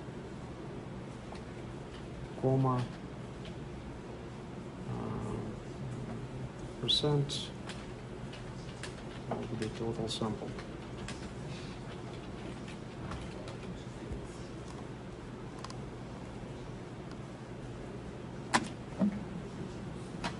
All right, so you will have this output.